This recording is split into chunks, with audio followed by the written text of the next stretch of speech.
जब इंसान को अपने आसपास की चीजें समझ में आने लगी तो उसका जीवन धीरे धीरे बेहतर होता गया। लेकिन जिस वक्त उसने आसमान की ओर ऊपर देखा और उसने देखा कि आसमान में अलग ही दुनिया है और इस दुनिया में सूरज, चांद और तारे मौजूद हैं, तब से ही इंसान के मन में ये सवाल जाग उठा कि वे उस दुनिया का भी पता लगाए। इतिहास में कई सारे बड़े बड़े फिलोसोफर्स ने इस रहस्यमय दुनिया को समझने की कोशिश की थी। वैज्ञानिकों के साथ साथ अलग अलग धर्मों ने भी यूनिवर्स के बनने के बारे में अपने अपने विचार रखे, लेकिन अब तक कोई भी इन सवालों का पक्का जवाब नहीं दे पाया है। लेकिन विज्ञान इन सवालों से जुड़ी कई सारी चीजों को सामने लाया है और हमें कुछ हद तक इन सवालों के जवाब मिलने लगे। विज्ञान की सहायता से धीरे धीरे हमें इसके बारे में और जानकारी होने लगी और हम इन सवालों के जवाबों के और करीब पहुंचने लगे। 20वीं सदी में धीरे धीरे हमें इन सवालों के जवाब मिलने लगे। हमें ये पता लगने लगा कि आखिरकार इस दुनिया में क्या छुपा है। हमें पता लगने लगा कि हमारे अलावा भी दुनिया में कई सारे अलग अलग प्रकार के ग्रह मौजूद हैं। किसी ग्रह पर आग की नदियां बहती हैं तो कहीं दिन कभी होता ही नहीं है। कुछ ऐसे ग्रह भी हैं जहां जमीन पर पैर रखना भी संभव नहीं है, तो कुछ ऐसे ग्रह हैं जहां पर अपना पैर उठाना भी बहुत मुश्किल हो जाता है। इस राज का पता लगाने के लिए इंसान ने कई सारे सैटेलाइट भी भेजे। इंसान खुद भी स्पेस में जाकर यूनिवर्स की इस दुनिया का और गहराई से पता करने की कोशिश करने में लगा हुआ है। लेकिन ये दुनिया इतनी छोटी नहीं है कि उसका जवाब इतनी आसानी से मिल जाएगा। हमारी कल्पना से भी बहुत आगे तक फैली हुई इस दुनिया का जवाब पाने के लिए हमें और कई सारी कोशिशें करनी होंगी। लेकिन अब तक हम जितने सवालों के जवाब ढूंढ पाए हैं, आपको उनके बारे में जानना भी बहुत जरूरी है। तारों, अंतरिक्ष और यूनिवर्स की इस दुनिया के लिए लेकर आया है एस्ट्रोफिजिक्स की एक ऐसी बुक समरी जिसे आप बहुत ही आसानी से समझ सकते हैं। इस किताब की समरी के बाद आपको यूनिवर्स, आकाश और इस दुनिया के बारे में सभी सवालों के जवाब मिल जाएंगे। तो चलिए हम आज से नहीं बल्कि सदियों से हमारे बीच रहे हैं। कुछ किस्से राजाओं की लड़ाई के होते हैं तो कुछ किस्से परियों के बारे में होते हैं। लेकिन एक ऐसी कहानी है जो अब तक की सबसे खास कहानी है। वो खास इसलिए है क्योंकि उस कहानी से हमें ये पता लगता है कि आखिरकार हम बने कैसे और कैसे हमारी ये दुनिया बनी जिसमें आज हम सब मौजूद हैं। इस कहानी में बताया गया है कि करीब 14 बिलियन साल पहले इस पूरे यूनिवर्स की एनर्जी एक जगह पर इकट्ठी थी और ये जगह इतनी छोटी थी कि एक सुई की नोक भी उस जगह से हजारों गुना बड़ी थी। इतनी छोटी सी जगह पर जब इतनी ज्यादा एनर्जी इकट्ठी होकर रह रही थी तो वहां पर तापमान बहुत ज्यादा था। अंत में इस छोटी सी जगह पर एक बहुत बड़ा विस्फोट हुआ और ये विस्फोट ही हमारे इस पूरे यूनिवर्स के बनने का कारण बना। इस विस्फोट का नाम है बिग बैंग। इसी विस्फोट के साथ इलेक्ट्रोमैग्नेटिक फोर्स, ग्रेविटी और न्यूक्लियर फोर्स बनी और इन्हीं अलग अलग प्रकार की फोर्सेस से हमारी ये दुनिया कायम है। इलेक्ट्रोमैग्नेटिक फोर्स आज अलग अलग प्रकार के मॉलिक्यूल्स को आपस में बने रहने के लिए काम करती है और ग्रेविटी की मदद से बड़े बड़े ग्रहों और मैटर का निर्माण हुआ और उसी वक्त ब्रह्मांड में पहली बार समय का चलना शुरू हुआ। ये सारी एनर्जी धीरे धीरे मैटर में बदलने लगी। मैटर यानी कि वो चीजें जिन्हें हम खुली आंखों से देख सकते हैं और कई सारी ऐसी चीजें जिन्हें हम नहीं देख पाते हैं। हर वो चीज जो कुछ जगह घेरती है मैटर कहलाती है। इसमें पहाड़, समंदर जैसी बड़ी बड़ी चीजों से लेकर चींटी, वायरस और बैक्टीरिया जैसे छोटे छोटे जीव और अन्य चीजें भी शामिल हैं। इसमें हवा भी शामिल है जिसे हम देख नहीं सकते हैं। आइंस्टीन के एनर्जी इक्वेशन के आधार पर हम एनर्जी के मैटर में बदलने के इस प्रोसेस को समझ सकते हैं। इस बड़े विस्फोट के साथ कई सारे मूल पार्टिकल्स का भी निर्माण हुआ, जिसमें बोसॉन पार्टिकल और लेप्टॉन पार्टिकल शामिल हैं। बोसोन पार्टिकल के बारे में भारतीय नोबेल पुरस्कार विजेता वैज्ञानिक सत्येंद्र नाथ बोस ने बताया था। उन्होंने कहा था कि जिस प्रकार एक परमाणु में इलेक्ट्रॉन, प्रोटॉन और न्यूट्रॉन होते हैं, उसी प्रकार इन तीनों से भी छोटे कुछ कण होते हैं और इन पार्टिकल्स का नाम बाद में बोसोन पार्टिकल रखा गया था। बिग बैंग के होने के ठीक बाद धीरे धीरे पूरा यूनिवर्स ठंडा होने लगा। अब वो पहले की तरह इतना गर्म नहीं था और यूनिवर्स लगातार फैल रहा था। इसमें कुछ बड़े तारे बने जिनका तापमान बहुत ज्यादा था। इन तारों में हमारा सूर्य भी शामिल था और इन तारों की सतह पर इलेक्ट्रॉन बन रहे थे। आने वाले 1 बिलियन सालों तक यूनिवर्स इसी तरह फैलता और ठंडा होता रहा। जैसे जैसे यूनिवर्स ठंडा होता गया, वैसे वैसे नए पदार्थों का निर्माण होता गया। नए तारे और ग्रह बनते गए और तारों और ग्रहों के इस ग्रुप को गैलेक्सी कहा गया था। बिलियन से भी अधिक गैलेक्सी का उस दौरान निर्माण हुआ और हर एक गैलेक्सी में अरबों खरबों तारे थे और तारों के एकदम सेंटर में परमाणु विस्फोट की तरह बड़े बड़े धमाके हो रहे थे। इन विस्फोट से नए नए इलेक्ट्रॉन और प्रोटॉन बन रहे थे। बिग बैंग के करीब 9 बिलियन साल के बाद हमारा सूर्य बना। इसके साथ साथ अब कई सारी गैस भी बनने लगी, जिसमें ऑक्सीजन और ओजोन भी शामिल हैं।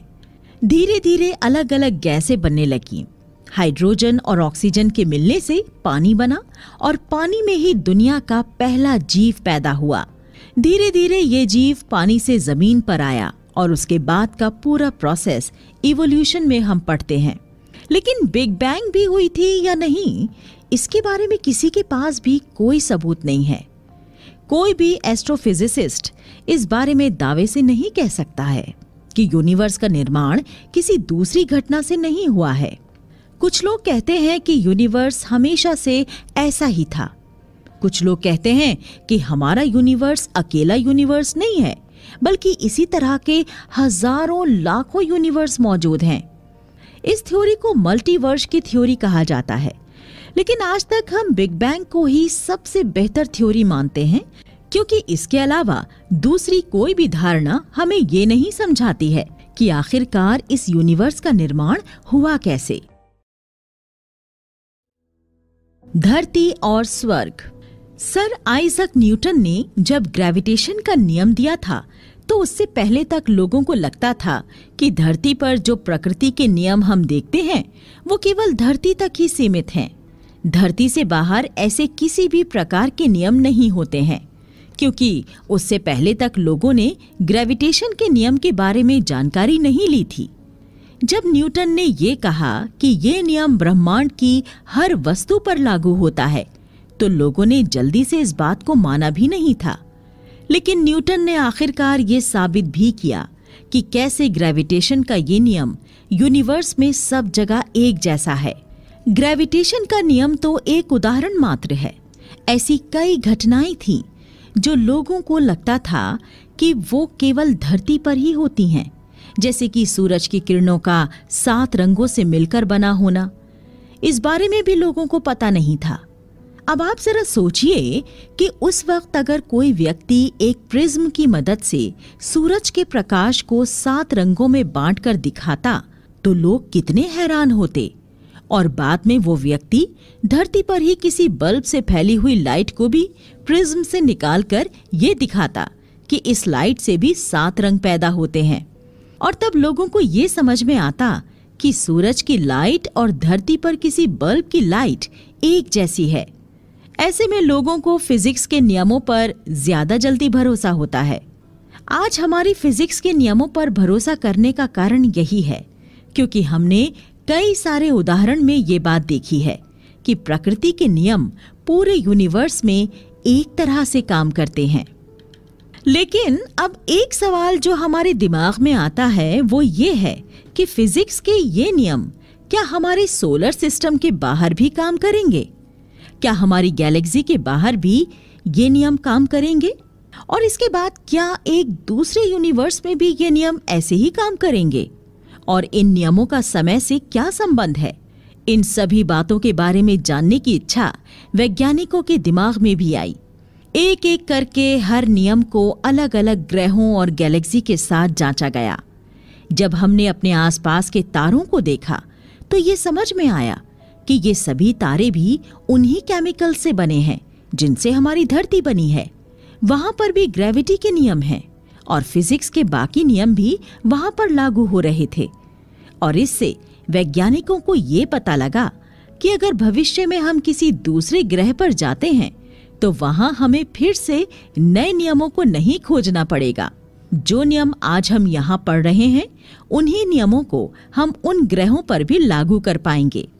हाँ, ये जरूर हो सकता है कि किसी ग्रह पर रहने वाले लोग, जिन्हें हम एलियन कहते हैं, उनका कल्चर अलग हो और उनके रहने का तौर तरीका भी अलग हो। अब जब उनके रहने का तौर तरीका हमारे से अलग होगा, जब उनकी भाषा हमसे अलग होगी, तो ऐसे में हम उनसे कैसे बात करेंगे, ये बात हमें समझनी चाहिए। इसके लिए वैज्ञानिकों ने कुछ कोशिशें की थीं। साल 1970 में स्पेस साइंटिस्ट ने 2 ऐसे स्पेसक्राफ्ट छोड़े जो सूरज की रोशनी से अपनी ऊर्जा प्राप्त कर सकते थे और ये यूनिवर्स में बिना किसी रोक-टोक के आगे बढ़ते हुए जा रहे हैं। इन स्पेसक्राफ्ट्स में हमारी धरती के बारे में सारी जानकारी बताई गई है, जैसे कि हमारी धरती किस गैलेक्सी में है, हमारा सूरज कैसा है, हम कहाँ रहते हैं इत्यादि। और इसके साथ साथ उनको भी हम ये बताना चाहते हैं कि हम भी उन्हीं प्रकृति के नियमों का पालन करते हैं जिनका पालन वो करते हैं, ताकि किसी दूसरे ग्रह पर रहने वाले लोगों को हम बिल्कुल अलग ना लगें। उन्हें इस बात का भरोसा हो जाए कि हम भी उन्हीं की तरह ही यूनिवर्स के कोने में रहते हैं और उन्हें हमसे डरने की या हमें उनसे डरने की कोई आवश्यकता नहीं है। एक और चीज जो ब्रह्मांड के हर कोने में एक ही तरह से व्यवहार करती है वो है प्रकाश की गति, यानी कि लाइट की स्पीड।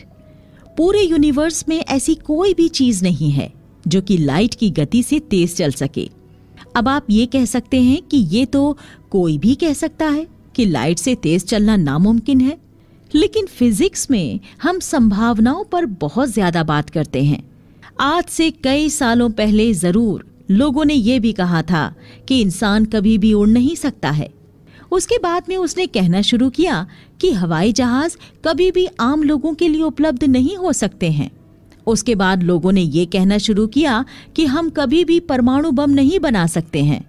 तो ये सब चीजें भी शुरुआत में हमें असंभव ही लगी थी, लेकिन लाइट की गति से आगे चलना ये चीज वाकई में असंभव है, क्योंकि अगर हम लाइट की गति से तेज चलने लग गए तो आज हम जितने भी फिजिक्स के नियम देख रहे हैं वो सभी गलत साबित हो जाएंगे।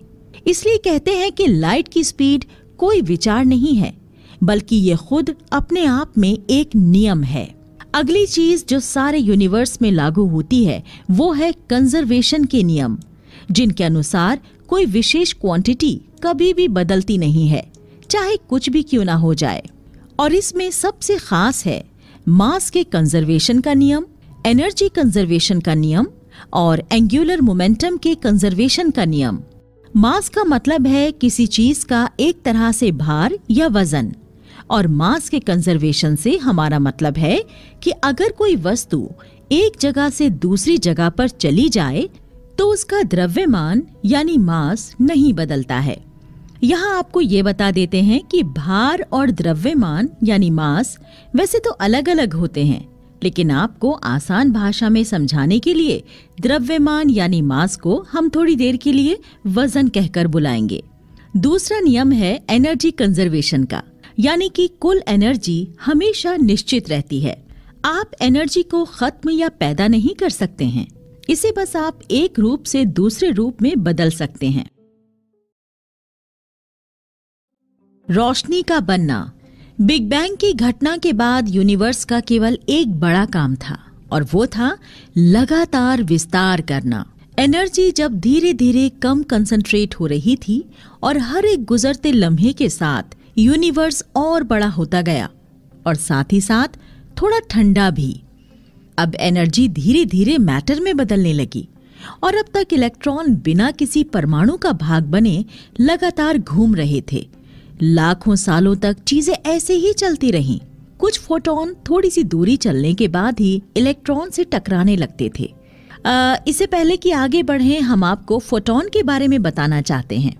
आपके और हमारे पास जितनी भी तरह की लाइट आती है, वो हर लाइट छोटे छोटे कणों से मिलकर बनी होती है। उन कणों को ही हम फोटॉन कहते हैं। इन फोटॉन के बिना हम किसी भी चीज को देख नहीं सकते हैं। किसी चीज को देखने के लिए इन फोटॉन का उस चीज से टकराकर हमारी आंखों तक आना बहुत जरूरी होता है। शुरुआत में जब ब्रह्मांड में इलेक्ट्रॉन की संख्या बहुत ज्यादा थी, तो अगर आप उस वक्त किसी चीज को देखने की कोशिश करते तो देख नहीं सकते थे, क्योंकि जो फोटॉन जिस चीज से टकराकर आपके पास आपकी आंखों तक आने की कोशिश करता, उससे पहले ही वो रास्ते में किसी इलेक्ट्रॉन से टकरा जाता। तो इसलिए कहते हैं कि अगर ब्रह्मांड की शुरुआत के दिनों में हम किसी तरह से वहां पहुंच भी जाते, तब भी हम कुछ भी देखने के काबिल नहीं होते थे। धीरे धीरे तापमान और कम होता गया। तापमान कम होने से इलेक्ट्रॉन की घूमने की गति भी कम होती गई और अब इलेक्ट्रॉन अपने दूसरे पार्टिकल प्रोटॉन की पकड़ में आने लगे। इलेक्ट्रॉन प्रोटॉन अब साथ साथ होने लगे थे और वहीं से ही धीरे धीरे एटम का निर्माण होने लगा। यूनिवर्स का तापमान निकालने के लिए हरमन और अल्फा नाम के 2 वैज्ञानिकों ने लैब में कोशिश की थी और उन्होंने वैसी परिस्थितियां बनाने की कोशिश की जो ब्रह्मांड के बनते समय हुई थी, और इसके जरिए उन्होंने उस वक्त ब्रह्मांड का तापमान निकालने की सोची। और इस तरीके से उन्होंने लोगों को आज से करोड़ों साल पहले की एक घटना के भीतर झांकने के लिए मोटिवेट किया। उनके प्रयोग से उन्होंने अंदाजा लगाया कि उस वक्त का तापमान आज के तापमान से कई हजार गुना ज्यादा था। चलिए बात करते हैं यूनिवर्स के एक और बहुत दिलचस्प चीज के बारे में। जब हम यूनिवर्स के बारे में स्टडी कर रहे होते हैं, तो कई बार ऐसा होता है कि हम इतिहास को देख रहे होते हैं। अब आप सोचते होंगे कि भला हम इतिहास कैसे देख सकते हैं? तो इसके लिए आपको ये समझना होगा कि आज जो तारे हमसे करोड़ों किलोमीटर दूर हैं, उनसे हम तक रोशनी पहुंचने में थोड़ा समय लगता है। उदाहरण के लिए सूरज की रोशनी को धरती तक पहुंचने के लिए करीब करीब 7 मिनट का समय लगता है। इसका मतलब ये हुआ कि आप जब सूरज की ओर देखते हैं तो आप 7 मिनट पहले वाला सूरज देख रहे होते हैं। अगर किसी कारण से सूरज में आज विस्फोट होता है तो आपको वो धमाका 7 मिनट बाद नजर आएगा। तो अब आप समझ गए होंगे कि हम ऐसा क्यों कहते हैं कि जब हम तारों को देख रहे होते हैं तो वास्तव में हम इतिहास को देख रहे होते हैं। और इसलिए ये तारे जो हमें नजर आ रहे हैं, उनका तापमान कम होना चाहिए, क्योंकि हम ये जानते हैं कि यूनिवर्स लगातार विस्तार कर रहा है और विस्तार करने के साथ साथ यूनिवर्स लगातार ठंडा भी हो रहा है। यानी कि जिस वक्त तारे की सतह से रोशनी निकली थी, उस वक्त उसकी सतह का तापमान ज्यादा था, और जब तक वो रोशनी हमारे पास पहुंची तब तक उसकी सतह का तापमान गिरकर थोड़ा कम हो गया होगा। लेकिन जो रोशनी हम तक पहुंची है वो ज्यादा तापमान वाली परतों से निकली हुई रोशनी है, और इसलिए हमें ये मानकर चलना चाहिए कि हमारे पास तारों से जिस तापमान की रोशनी निकलकर आती है, वास्तव में तारों का तापमान उससे थोड़ा कम होगा। इसके बाद में बारी आती है ब्रह्मांड की एक ऐसी चीज के बारे में जिसने वैज्ञानिकों के मन में बहुत ज्यादा दिलचस्पी जगा रखी है। इस चीज के बारे में विस्तार से हम आगे के एपिसोड में चर्चा करेंगे, लेकिन अभी हम इसके बारे में थोड़ा जान लेते हैं। इस चीज का नाम है डार्क मैटर। साधारण भाषा में आप ये समझ सकते हैं कि हम जिस चीज से बने हैं वो सामान्य मैटर है, और इस पर ग्रेविटी का भी प्रभाव होता है, और ये लाइट के साथ भी प्रतिक्रिया करता है। लेकिन डार्क मैटर पर ग्रेविटी का तो प्रभाव होता है, लेकिन ये किसी भी तरह से लाइट के साथ कोई इंटरैक्ट नहीं करता है। इससे पैदा हुई डार्क एनर्जी यूनिवर्स में एक वैक्यूम का निर्माण करती है। इस वैक्यूम के चलते यूनिवर्स और तेजी से विस्तार करता है, क्योंकि 2 ग्रहों के बीच लगने वाला ग्रेविटी बल यूनिवर्स को छोटा रखने की कोशिश करेगा। लेकिन डार्क एनर्जी से जो वैक्यूम पैदा होता है वो इतना ताकतवर होता है कि ये ग्रेविटी को भी चकमा देकर यूनिवर्स का विस्तार करता रहता है।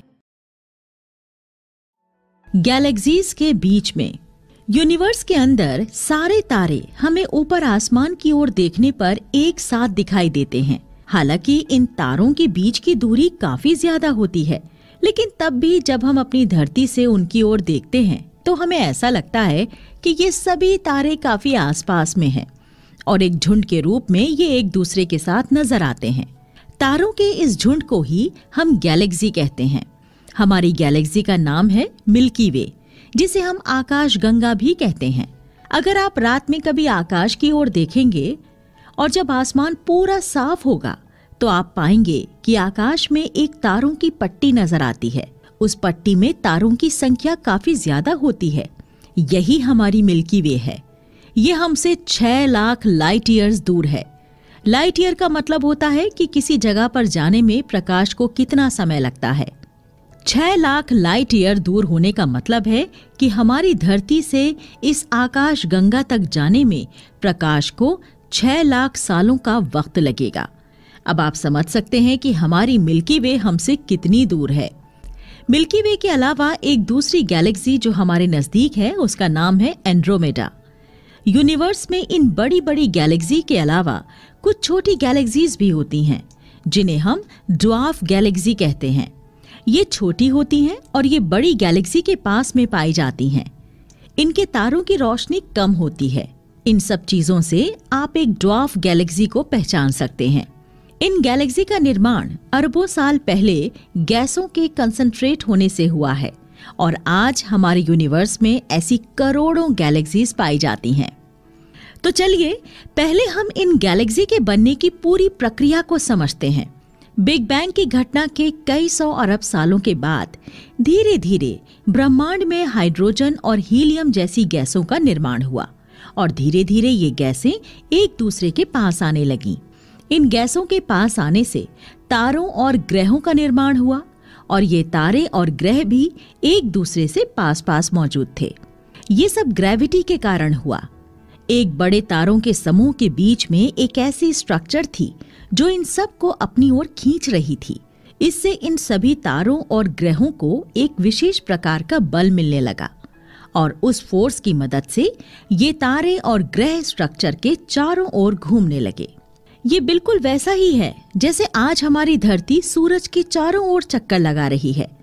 इसका कारण ये है कि सूरज हमारी धरती से कई गुना ज्यादा बड़ा है और इसकी वजह से उसकी ग्रेविटेशनल पावर धरती की ग्रेविटेशनल पावर से ज्यादा है और इस वजह से धरती सेंट्रीफ्यूगल फोर्स की मदद से सूरज के चारों ओर गोल गोल घूम रही है।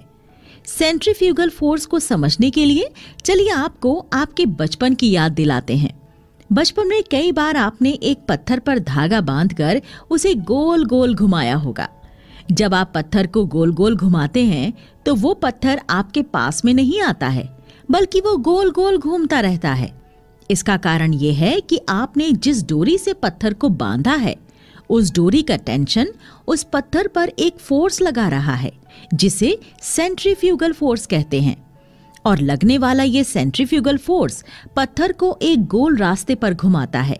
तो इस तरह से हमारी गैलेक्सी में मौजूद तारे उसके सेंटर में मौजूद स्ट्रक्चर के चारों ओर गोल गोल घूमने लगे। अब आप सोच रहे होंगे कि गैलेक्सी के सेंटर में मौजूद ये स्ट्रक्चर आखिरकार क्या होती है। तो इस स्ट्रक्चर का नाम है ब्लैक होल। वहीं कुछ गैलेक्सी के बीच में क्वासर नाम की एक संरचना भी होती है। ब्लैक होल और क्वासर दोनों ही बहुत ज्यादा एनर्जी वाली स्ट्रक्चर हैं। क्वासर हमारे पूरे यूनिवर्स की सबसे ज्यादा एनर्जी रखने वाली स्ट्रक्चर है। इस एनर्जी के चलते इसमें मौजूद सभी तारे इसके चारों ओर चक्कर लगा रहे हैं। ये गैलेक्सी बहुत ही तेजी से यूनिवर्स में घूमती रहती है। हम भी हमारी गैलेक्सी मिल्की वे के भाग हैं। यानी कि जिस वक्त आप इस किताब की समरी को सुन रहे हैं उस वक्त आप बहुत तेजी से ब्रह्मांड के अंदर किसी दिशा में जा रहे हैं। ऐसा होने से कई बार 2 गैलेक्सीज आपस में टकराती भी हैं।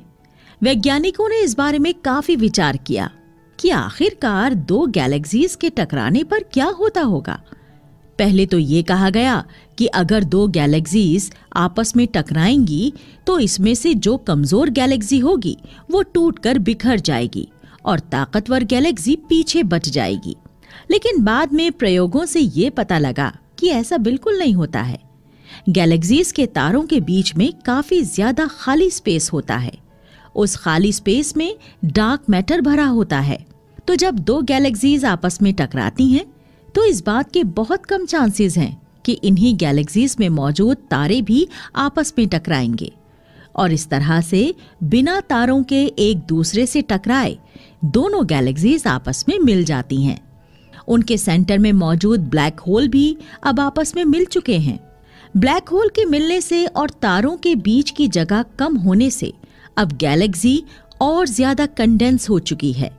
इस वजह से इस गैलेक्सी में अब और अधिक तारों का निर्माण होगा। गैलेक्सी में बीच बीच में जो खाली जगह पाई जाती है उसे इंटरगैलेक्टिक स्पेस कहा जाता है। लेकिन हम वहां नहीं जा सकते हैं। इसका पहला कारण है कि वहां पर तापमान इतना कम है कि हम वहां जाते ही मर जाएंगे। दूसरा, हमारे शरीर की कोशिकाएं वहां जाने से तुरंत फट जाएंगी, क्योंकि हमारे शरीर का दबाव ज्यादा होगा और बाहरी दबाव बिल्कुल कम होगा। इसके अलावा किसी तरह अगर हम इन चीजों पर काबू पा भी लें, तब भी वहां पर हमें बहुत खतरा है, क्योंकि इस जगह पर बहुत ही तेज गति से चलते सब एटॉमिक पार्टिकल्स होते हैं। सब एटॉमिक पार्टिकल्स में इलेक्ट्रॉन, प्रोटॉन जैसे मूल पार्टिकल्स शामिल हैं।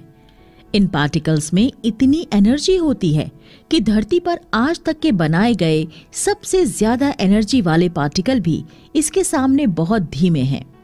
तेजी से चलते इन पार्टिकल्स को कॉस्मिक किरणें कहा जाता है और ये लगभग लाइट की गति के बराबर चलते हैं। हालांकि ये प्रकाश की गति से धीमे होते हैं। एक छोटा सा पार्टिकल भी इतनी ऊर्जा रखता है कि आपको ऐसा लगेगा कि आपको किसी ने एक पत्थर से या आपको किसी ने गोली मारी हो। यानी कि जैसे ही आप इस इंटरगैलेक्टिक स्पेस में जाएंगे, आपके ऊपर इन पार्टिकल्स की बौछार होने लगेगी और आपको एक बार के लिए ऐसा लगेगा जैसे कोई आपको गोलियों से भून रहा हो। इस खाली जगह से निकलने वाली इन सब एटॉमिक पार्टिकल्स की एनर्जी को हम डार्क एनर्जी कहते हैं, जिसके बारे में हम आगे और जानेंगे। डार्क मैटर, ग्रेविटी प्रकृति का एक ऐसा फोर्स है जिसके बारे में हम सब काफी कुछ जानते हैं।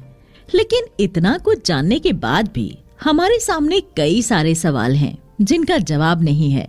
इस ग्रेविटी जैसी शानदार चीज को सर आइजक न्यूटन सबसे पहले हमारे सामने लेकर आए और उन्होंने बताया कि दो चीजों के बीच लगने वाला बल गणित की एक इक्वेशन से समझा जा सकता है।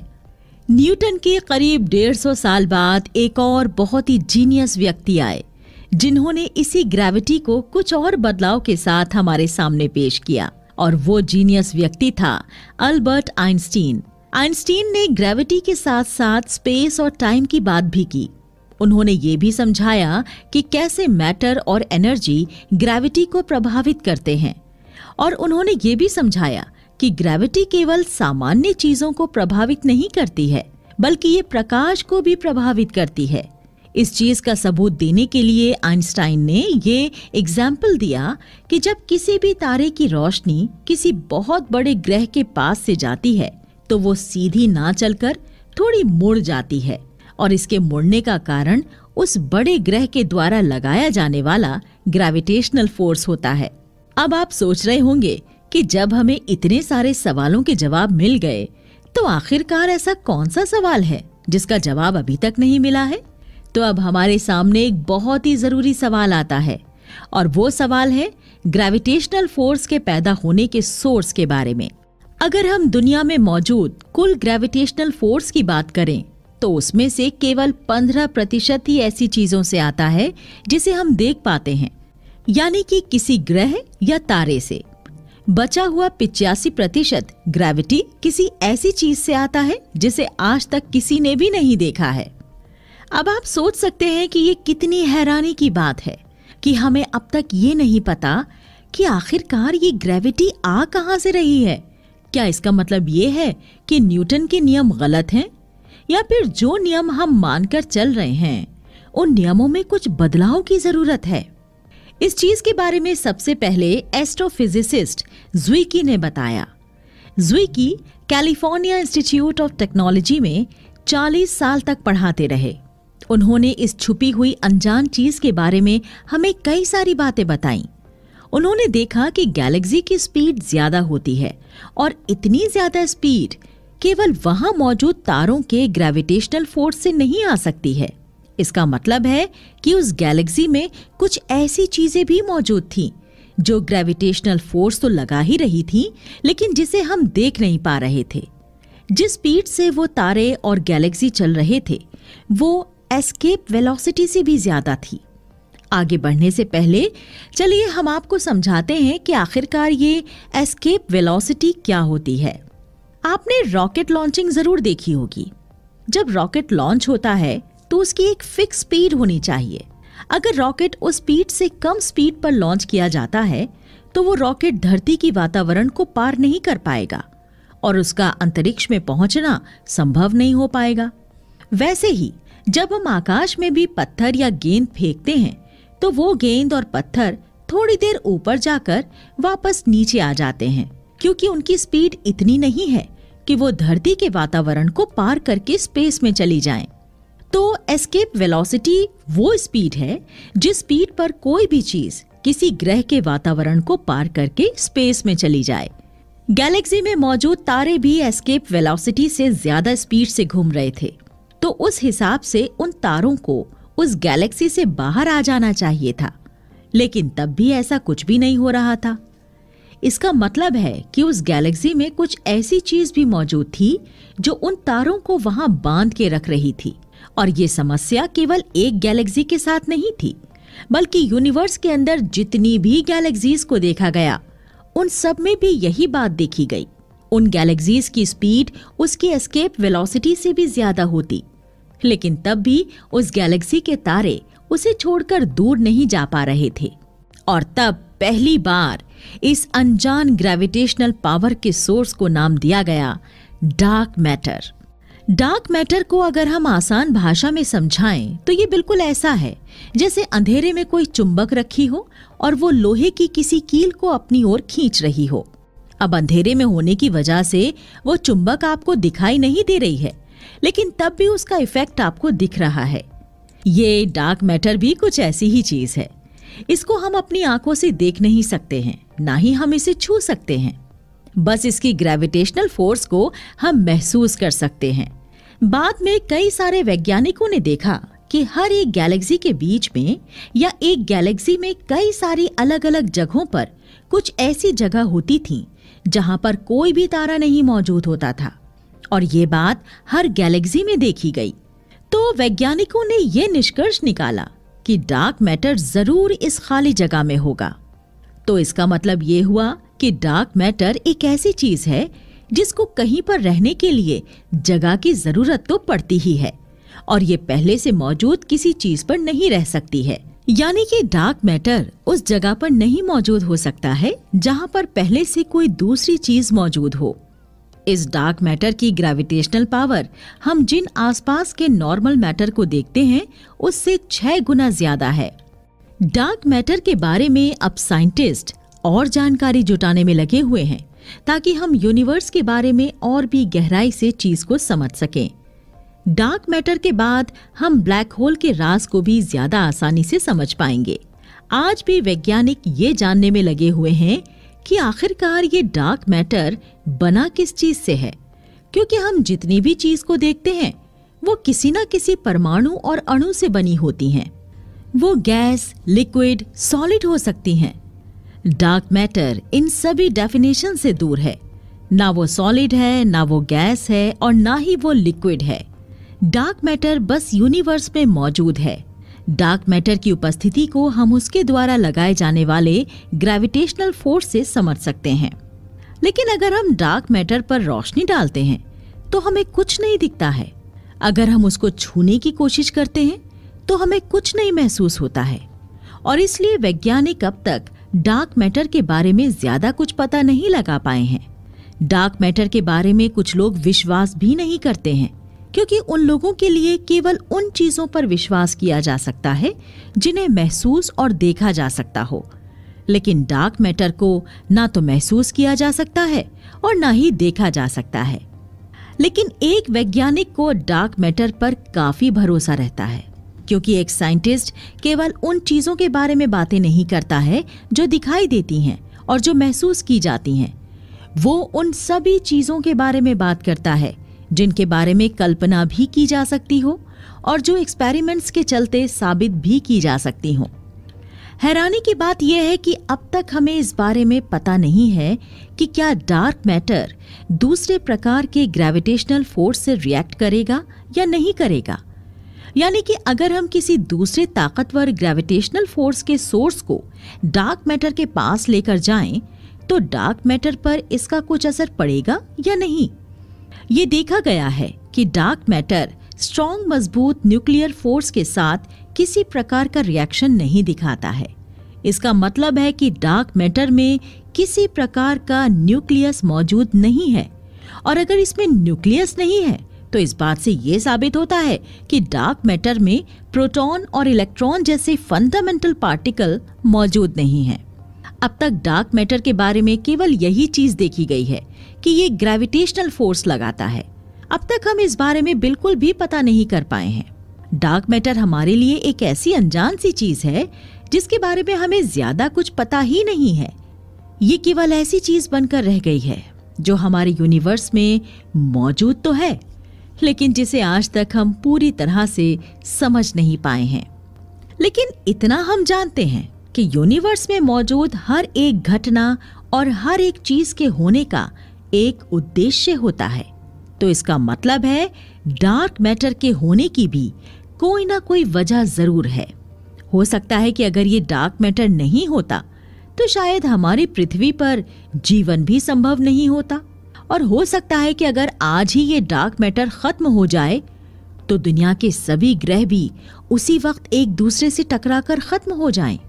हमारी अब तक की चर्चा के बाद अब हम एक और ऐसी ही चीज के बारे में बात करेंगे जिसके बारे में हमें अब तक ज्यादा जानकारी नहीं है, और वैज्ञानिक उसके बारे में लगातार खोज कर रहे हैं, और वो है डार्क एनर्जी।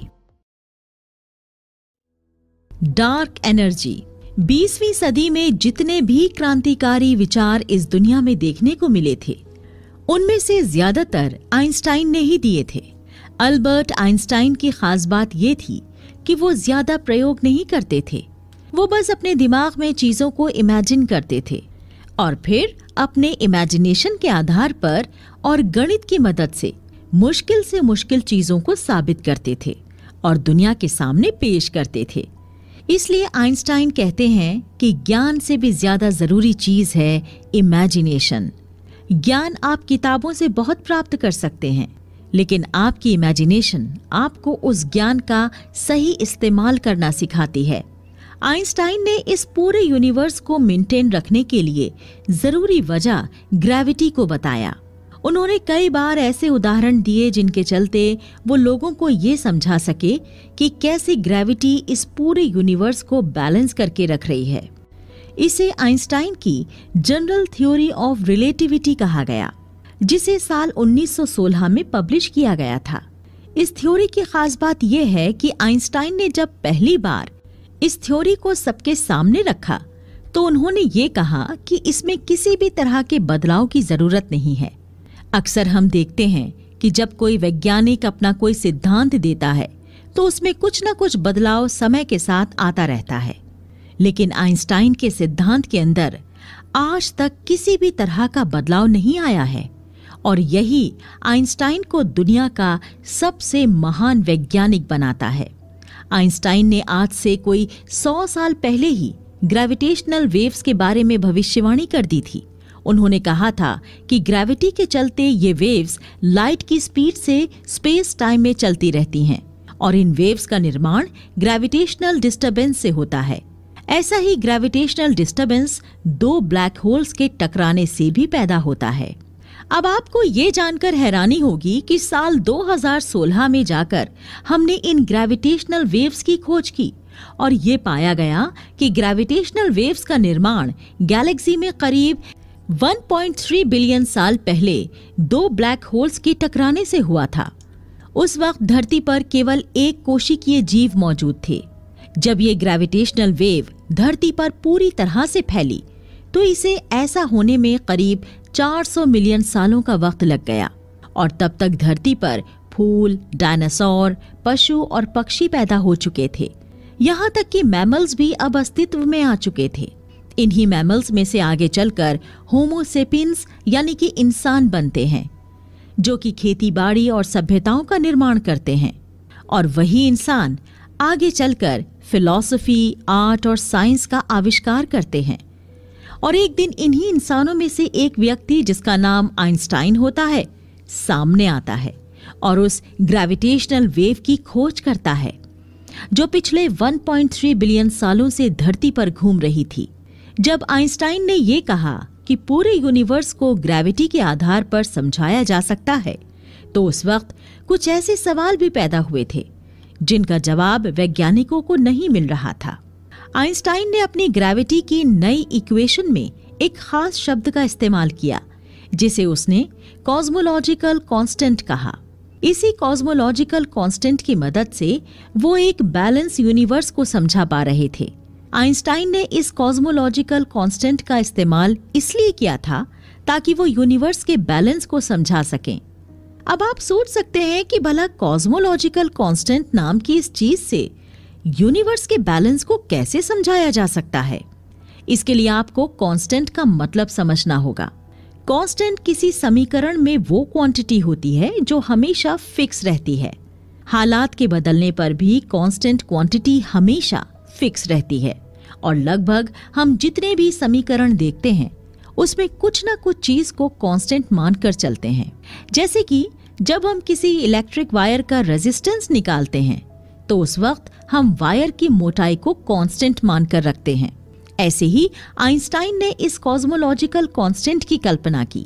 आइंस्टाइन को पता था कि ग्रेविटी के आधार पर यूनिवर्स के बैलेंस को समझाना संभव नहीं है, क्योंकि अगर आज कोई भी ग्रह अपनी मूल जगह से थोड़ा बहुत हिलता भी है तो पूरे यूनिवर्स के ग्रहों पर अब नए तरह से फोर्स लग रहा है। अब पूरे यूनिवर्स को फिर से बैलेंस में आने के लिए एक नया पैटर्न खोजना पड़ेगा। यहाँ काम आता है कॉस्मोलॉजिकल कांस्टेंट। कॉस्मोलॉजिकल कांस्टेंट नाम की क्वांटिटी उस चीज की भरपाई करती है जिसकी वजह से यूनिवर्स में बैलेंस बिगड़ा था, यानी कि ग्रेविटी। जब ग्रेविटी की वजह से यूनिवर्स का बैलेंस बिगड़ता है तो कॉस्मोलॉजिकल कांस्टेंट नाम की यह अनजान राशि यूनिवर्स को बैलेंस में रखने का काम करती है। रशियन फिजिसिस्ट अलेक्जेंडर फ्रेडमैन ने कहा था कि जिस यूनिवर्स की बात आइंस्टाइन कर रहे हैं वो बैलेंस तो है लेकिन अनस्टेबल है। ये बिल्कुल ऐसा ही है जैसे किसी पहाड़ी की चोटी पर रखी हुई एक बॉल हो। जब आप उस बॉल को देखोगे तो आपको लगेगा कि बॉल एक सही जगह पर है और बैलेंस में भी है, लेकिन अगर बॉल को आप थोड़ा सा भी दूसरी ओर धक्का देंगे तो बॉल नीचे गिर जाएगी और बैलेंस में नहीं रहेगी। अलेक्जेंडर का भी यही मानना था कि सिर्फ ग्रेविटी के चलते यूनिवर्स भी कुछ ऐसी ही परिस्थिति में था। आइंस्टाइन की जनरल थ्योरी ऑफ रिलेटिविटी के अनुसार ग्रेविटी किसी भी चीज के स्पेस टाइम में पैदा किए गए एक कर्वेचर की तरह होती है। अब आप इस चीज को समझने के लिए इमेजिन कीजिए कि आपने एक पतली चादर को 4 कोनों से खींचकर बांध रखा है। अब ये चादर बिल्कुल सीधी है। अब आप एक क्रिकेट की गेंद को इस चादर पर डाल दीजिए। आप देखेंगे कि क्रिकेट की गेंद डालने के बाद इस चादर में कुछ कर्व आ गया है। कर्व का मतलब है किसी चीज का कुछ मुड़ा हुआ होना, और ये गेंद चादर के बीच में जाकर रुक जाती है। अब ये चादर सीधी नहीं रही है। यूनिवर्स को भी कुछ ऐसे ही इमेजिन कर सकते हैं।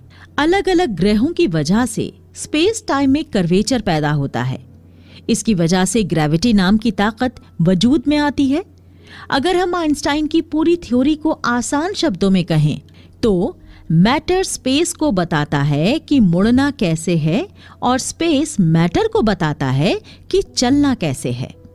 लेकिन अभी भी हमारे सवाल का जवाब नहीं मिला है कि आखिरकार आइंस्टाइन का वो कॉस्मोलॉजिकल कांस्टेंट था क्या। इसका जवाब आइंस्टाइन के 90 साल बाद 3 वैज्ञानिकों ने दिया। उनका नाम था परलमुटर, श्मिट और रीस। और उन्होंने इसे नाम दिया डार्क एनर्जी। और इस खोज के लिए उन्हें साल 2011 का नोबेल प्राइज भी मिला। आज यूनिवर्स में करीब 68% एनर्जी डार्क एनर्जी है। डार्क मैटर 27% यूनिवर्स का हिस्सा घेरे हुए है। वहीं बचा हुआ 5% हिस्सा वो मैटर घेरे हुए है जिसे हम देख सकते हैं और छू सकते हैं। वैज्ञानिक इस डार्क एनर्जी के बारे में और जानकारी ढूंढने में लगे हुए हैं और वो इस बात का पता लगाना चाहते हैं कि आखिरकार डार्क एनर्जी से यूनिवर्स पर क्या फर्क पड़ता है और ये डार्क एनर्जी आखिरकार किस तरीके से यूनिवर्स को बैलेंस रखने में काम आती है। और एक बार हम डार्क एनर्जी के बारे में इतनी जानकारी निकाल लेते हैं तो उसके बाद हमारे लिए यूनिवर्स को समझना और भी आसान हो जाएगा। इसलिए हमें उम्मीद है और इंतजार है 21वीं सदी के आइंस्टाइन का, जो एक बार फिर से दुनिया को स्पेस की राह पर एक कदम आगे लेकर जाएगा। यूनिवर्स एक टेबल पर। बचपन में हम सब ने पीरियोडिक टेबल पढ़ी थी। हमने देखा था कि कैसे इस पीरियोडिक टेबल में मौजूद अलग अलग तत्व हमारे वातावरण में मौजूद हैं और वो कैसे हमारी जिंदगी पर प्रभाव डालते हैं। लेकिन सवाल ये आता है कि आखिरकार ये सभी एलिमेंट्स हमारे वातावरण में आए कैसे? अब आप जवाब दे सकते हैं कि ये सभी एलिमेंट्स हमारे वातावरण में धरती की सतह से आए हैं। लेकिन धरती की सतह में ये सभी एलिमेंट्स कैसे आए? हम में से ज्यादातर लोगों को इस सवाल का जवाब नहीं पता है। हमारी पहले की चर्चा में हमने ये जाना कि कैसे बिग बैंग की घटना के दौरान कुछ गैसेस बनी। बिग बैंग की घटना के बाद यूनिवर्स में केवल 3 ही प्रकार के एलिमेंट मौजूद थे।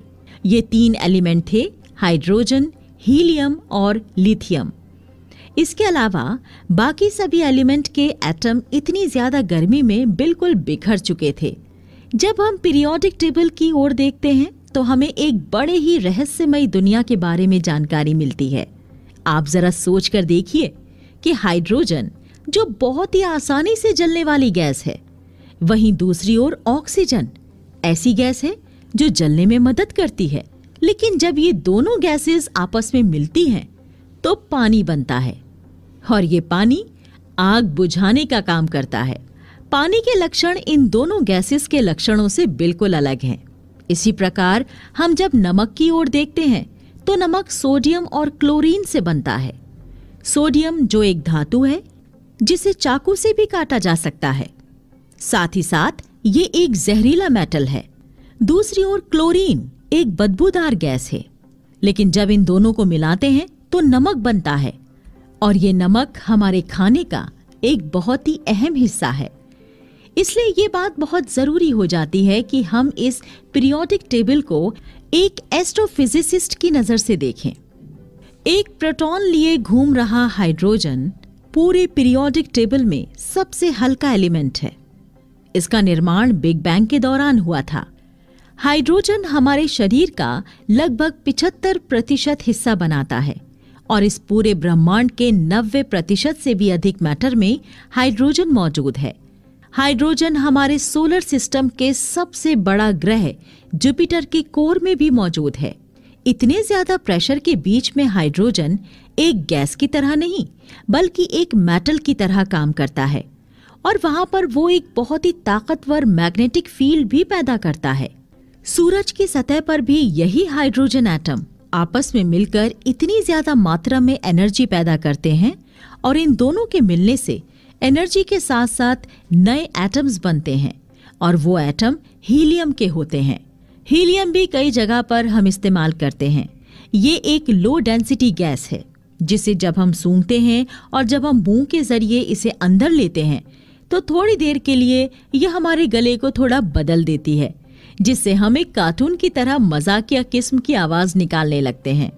हाइड्रोजन के बाद हीलियम भी ब्रह्मांड में बहुत बड़ी मात्रा में उपलब्ध है। आज पूरे यूनिवर्स के 10% से भी अधिक एटम हीलियम के बने हुए हैं और लगातार इस हीलियम का निर्माण भी हो रहा है। आज हम जितने भी तारे देख रहे हैं वहां पर पैदा होने वाली ऊर्जा हाइड्रोजन परमाणुओं के मिलने से होती है और जब 2 हाइड्रोजन एटम्स आपस में मिलते हैं तो हीलियम गैस का एटम बनता है। हाइड्रोजन और हीलियम के बाद हमारा तीसरा एटम सामने आता है और वो है लिथियम। लिथियम का पीरियोडिक टेबल में भी तीसरा नंबर आता है और इसका निर्माण भी हाइड्रोजन और हीलियम की तरह बिग बैंग के दौरान हुआ था। जहां दूसरी ओर हीलियम का निर्माण तारों की सतह पर हो रहा था, वहीं लिथियम इन न्यूक्लियर रिएक्शन से लगातार टूटता जा रहा था। चलिए अब बात करते हैं हमारी यूनिवर्स के एक ऐसे एटम की जो लगभग हर जगह पाया जाता है। उसका नाम है कार्बन। कार्बन लगभग सभी तरह की चीजों में मौजूद होता है। ये तारों के कोर में पाया जाता है, उनकी सतह पर पाया जाता है, उनके जलने पर पैदा होने वाले धुएं में भी पाया जाता है। यहाँ तक कि कार्बन से जुड़ी हुई एक केमिस्ट्री की अलग ब्रांच भी बनी है जिसे ऑर्गेनिक केमिस्ट्री कहते हैं। इस ऑर्गेनिक केमिस्ट्री में शामिल एलिमेंट हमारे शरीर के लगभग हर हिस्से का निर्माण करते हैं, यानी कि हमारे शरीर के लगभग हर हिस्से में कार्बन एटम मौजूद है। कार्बन के साथ साथ ऑक्सीजन भी यूनिवर्स में काफी अधिक मौजूद है और ये ऑक्सीजन जिन तारों का विस्फोट होता है उनसे रिलीज होती है। आपको हम बता देते हैं कि ऑक्सीजन और कार्बन दोनों ही धरती पर जीवन के मेजर इंग्रेडिएंट्स हैं। लेकिन सवाल ये उठता है कि आखिरकार कार्बन ही क्यों हमारी जिंदगी का मुख्य हिस्सा बनाता है? हमारा शरीर बाकी एलिमेंट से क्यों नहीं बना? सिलिकॉन, जो पीरियोडिक टेबल में कार्बन के ही ग्रुप में है और ठीक कार्बन के नीचे पाया जाता है, इसकी कई सारी विशेषताएं कार्बन से मिलती जुलती भी हैं। लेकिन तब भी हमारा शरीर सिलिकॉन से ना बना होकर कार्बन से बना है। अभी वैज्ञानिक इस बारे में विचार कर रहे हैं कि अगर हमारा शरीर सिलिकॉन का बना होता तो हम कैसे होते। कुछ वैज्ञानिकों का मानना है कि उस हालत में हमारा शरीर इतना कठोर होता कि गोली भी इसे पार नहीं कर पाती। हमारा शरीर क्यों कार्बन से ही बना है, इसका जवाब पूरी तरीके से तो हमें अब तक नहीं मिल पाया है। लेकिन हम इतना जरूर जानते हैं कि कार्बन में ऐसी कई सारी खास बातें हैं जो उसे बाकी सारे एलिमेंट से अलग करती हैं, और उसमें से सबसे खास बात है कार्बन की चेन बनाने की खासियत। कार्बन के एटम्स दूसरे कार्बन के एटम्स के साथ बड़ी ही आसानी से जुड़कर एक लंबी चेन बना देते हैं और इसी लंबी चेन के अलग अलग पैटर्न से अलग अलग केमिकल्स बनते हैं जो कि हमारे शरीर में काम आते हैं। अब बात करते हैं एल्युमिनियम की, जो हमारी धरती की सतह का करीब करीब 10% भाग बनाती है। लेकिन तब भी आज से 200 साल पहले तक एल्युमिनियम की खोज भी नहीं हुई थी। सबसे पहले एल्युमिनियम को साल 1827 में खोजा गया और 1960 के अंत में ये आम लोगों के घरों तक पहुंच पाया था। एल्युमिनियम के बाद आता है टाइटेनियम, जो कि एल्युमिनियम से दुगना ज्यादा मजबूत है। आज इसका इस्तेमाल कई सारे मिलिट्री एयरक्राफ्ट्स और मेडिकल सेक्टर में प्रोस्थेटिक हाथ और पांव बनाने में किया जाता है। अब बारी आती है एक बड़ी ही जरूरी मेटल की, और वो है आयरन। आयरन यानी कि लोहा। ये एक ऐसा मेटल है जिसके बिना आज हम इन बड़ी बड़ी बिल्डिंग्स, ब्रिज, गाड़ियां रखने की उम्मीद भी नहीं कर सकते हैं। आयरन के एटम की खास बात यह होती है कि ये एनर्जी एब्जॉर्ब करते हैं। चाहे आप इन्हें तोड़ें या आप अलग अलग आयरन एटम को आपस में जोड़ें, दोनों ही परिस्थितियों में आपको एनर्जी देनी पड़ेगी। आयरन के बाद बात करते हैं एक ऐसे मेटल की जो लगभग लिक्विड जैसा है। उसका नाम है गैलियम। गैलियम का मेल्टिंग पॉइंट इतना कम है कि अगर आप इसे अपनी हथेली पर भी लेते हैं तो ये पिघल जाएगा। ऐसा देखा गया है कि सूर्य की सतह पर गैलियम भी मौजूद है और ये गैलियम न्यूट्रॉन से मिलकर जर्मेनियम धातु में बदल जाते हैं और इस प्रोसेस में एक एक्सरे लाइट को देखा जा सकता है। अब बारी आती है उस एलिमेंट की जिसकी आज लगभग हर देश बहुत ज्यादा मांग कर रहा है, और आपको जानकर हैरानी होगी कि ये एलिमेंट हमारे जिंदा रहने के लिए जरूरी नहीं है, बल्कि इस एलिमेंट के साथ एक ऐसी चीज बनाई जा सकती है जो कुछ ही सेकंड में पूरी दुनिया को खत्म कर सकता है। इस चीज का नाम है एटम बम और इस एलिमेंट का नाम है यूरेनियम। यूरेनियम के आसपास से पीरियोडिक टेबल के एलिमेंट रेडियो एक्टिव होने लगते हैं। यानी कि इनका न्यूक्लियस स्टेबल नहीं होता है और इसलिए ये अपने न्यूक्लियस से लगातार न्यूट्रॉन और इलेक्ट्रॉन निकालते रहते हैं। न्यूट्रॉन और इलेक्ट्रॉन के साथ साथ इन एटम्स के टुकड़े भी होने लगते हैं और ये धीरे धीरे और ज्यादा स्टेबल न्यूक्लियस की ओर जाने लगते हैं। जब भी एलिमेंट टूटते हैं तो इस प्रक्रिया में काफी ज्यादा एनर्जी पैदा होती है। उसी एनर्जी को हम न्यूक्लियर एनर्जी के तौर पर इस्तेमाल करते हैं और इसकी मदद से न्यूक्लियर बम भी बनाए जाते हैं। क्यों है सब कुछ गोल? जरा अपने आसपास नजर घुमाकर देखें। आप पाएंगे कि आपके आसपास जितनी भी नेचुरल चीजें हैं उनमें से कई सारी चीजें ऐसी हैं जो गोल हैं। जैसे हमारी धरती को ही देख लीजिए। धरती के अलावा बाकी सभी ग्रह भी तो गोल ही हैं। पानी की गिरती हुई बूंद भी गोल होती है। बारिश के साथ साथ जब कभी ओले गिरते हैं तो वो भी गोल होते हैं। आप कभी साबुन का बुलबुला बनाते हैं तो वो भी गोल होता है। तो आखिरकार हम नेचर में इतनी गोल चीजें क्यों देखते हैं?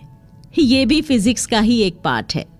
सिर्फ पत्थरों और कुछ चट्टानों को छोड़कर नेचर ने सभी चीजों को गोल ही बनाया है। लेकिन इसका कारण क्या है? तो इसके लिए आपको ये समझना होगा कि कोई भी चीज अपनी ऊर्जा को हमेशा कम से कम रखना चाहती है। जैसे कि जब आप किसी चीज को थोड़ा ऊपर उठाकर अपने हाथ में पकड़कर रखते हैं तो वो चीज जमीन पर गिरने की कोशिश करती है। चूंकि आप उसे ऊपर उठाकर रखते हैं तो उसमें पोटेंशियल एनर्जी स्टोर हो जाती है और जैसे ही आप उसे छोड़ते हैं तो वो पोटेंशियल एनर्जी काइनेटिक एनर्जी में बदलकर उस चीज को जमीन पर गिरा देती है और जमीन पर आने के बाद उसकी पोटेंशियल एनर्जी भी कम हो जाती है और काइनेटिक एनर्जी भी शून्य हो जाती है। तो कहने का अर्थ ये है कि हर वस्तु अपनी ऊर्जा को कम से कम रखना चाहती है। तो पोटेंशियल और काइनेटिक एनर्जी के अलावा भी एक ऐसी एनर्जी है जिसे हर ऑब्जेक्ट कम से कम रखना चाहता है और वो एनर्जी है सरफेस एनर्जी। ये सरफेस एनर्जी सरफेस टेंशन नाम की फोर्स से पैदा होती है। सरफेस टेंशन एक ऐसा फोर्स है जो हर एक वस्तु को एक ऐसी शेप में डालना चाहता है जिसमें उसकी एनर्जी कम से कम हो और वो शेप होता है गोल। और इसलिए हमें प्रकृति में ज्यादातर चीजें गोल दिखाई देती हैं। गोल वस्तुओं की सरफेस एनर्जी इसलिए कम होती है क्योंकि उनका एरिया कम होता है और सरफेस एनर्जी किसी वस्तु के एरिया से सीधी सीधी जुड़ी हुई है।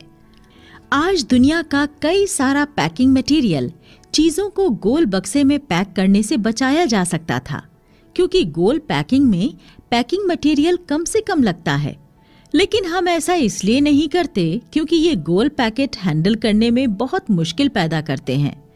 अगर आपको कोई ऐसी चीज दिखे जो मेटल की हो और गोल हो तो आप मानकर चलें कि इसे पिघलाकर गोल किया गया है। आप ये कह सकते हैं कि धरती तो पूरी तरह से गोल नहीं है क्योंकि हमारी धरती पर बड़े बड़े पहाड़ हैं, गहरे समंदर हैं, तो धरती गोल कैसे हो सकती है? तो इसका जवाब जानने के लिए पहले आपको ये समझना पड़ेगा कि हमारी धरती की रेडियस करीब करीब 6400 किलोमीटर है। यानी कि आपको हमारी धरती के सेंटर तक पहुंचने के लिए 6400 किलोमीटर गहरा गड्ढा खोदना होगा।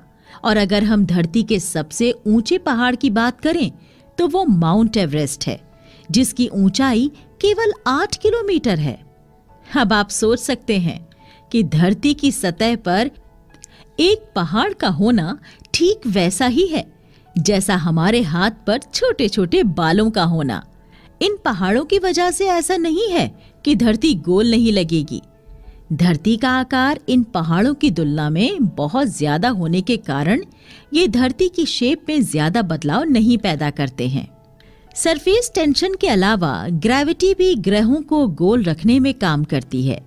ग्रेविटी हर तरफ से दबाव बनाती है जिसके चलते एक ऑब्जेक्ट हर तरफ से कोलैप्स होने की हालत में होता है। इसलिए अगर एक तारा एक दूसरे बहुत बड़े ग्रह के पास में होगा तो उस ग्रह के ताकतवर ग्रेविटेशनल फोर्स के चलते वो छोटा ग्रह पूरी तरह से गोल नहीं रहेगा। एक ग्रह पर ग्रेविटी के साथ साथ सेंट्रीफ्यूगल फोर्स भी लगता है। जब कोई चीज घूमती है तो उसके घूमने के लिए सेंट्रीफ्यूगल फोर्स जरूरी होता है। ये सेंट्रीफ्यूगल फोर्स किसी भी ऑब्जेक्ट को सेंटर से दूर रखता है। इसकी वजह से भी यूनिवर्स के अंदर चीजें गोल रहती हैं, क्योंकि ग्रेविटी चारों तरफ से जब बहुत ज्यादा हो जाती है तो हो सकता है कि वो किसी ऑब्जेक्ट को पूरी तरह से दबाकर तबाह कर दे। क्योंकि मान लीजिए आप जिस जगह पर बैठे हैं, ये जरूरी नहीं है कि आप पर लगने वाला नेट ग्रेविटेशनल फोर्स 0 हो, और इसको बैलेंस रखने के लिए सेंट्रीफ्यूगल फोर्स काम में आता है। इसी चीज का अनुमान लगाते हुए वैज्ञानिक ये सोच रहे हैं कि क्या ये बात संभव है कि हमारा जो पूरा यूनिवर्स है वो भी गोल ही है। क्योंकि जब यूनिवर्स के भीतर मौजूद सभी चीजें अलग अलग चीजों के कारण शेप में गोल हैं, तो इस बात की भी संभावना पूरी है कि हमारा यूनिवर्स खुद भी गोल हो। और इस बात की तब संभावना और बढ़ जाती है जब हम यूनिवर्स के एक्सपैंड होने की थ्योरी को पढ़ते हैं। एक्सपेंशन थ्योरी के अनुसार यूनिवर्स लगातार फैल रहा है और ये चारों दिशाओं से एक हिसाब से फैल रहा है, जैसे कोई बुलबुला फूल रहा हो। और जब कोई बुलबुला फूलता है तो वो चारों दिशाओं से बराबर मात्रा में फूलता है, और ऐसा ही हमने हमारी यूनिवर्स में भी देखा है। तो इसलिए यहाँ पर इस बात की संभावना और ज्यादा बढ़ जाती है कि हमारा यूनिवर्स गोल है। हमारे यूनिवर्स के गोल होने के साथ साथ आज दुनिया में लोग मल्टीवर्स की भी बात करते हैं।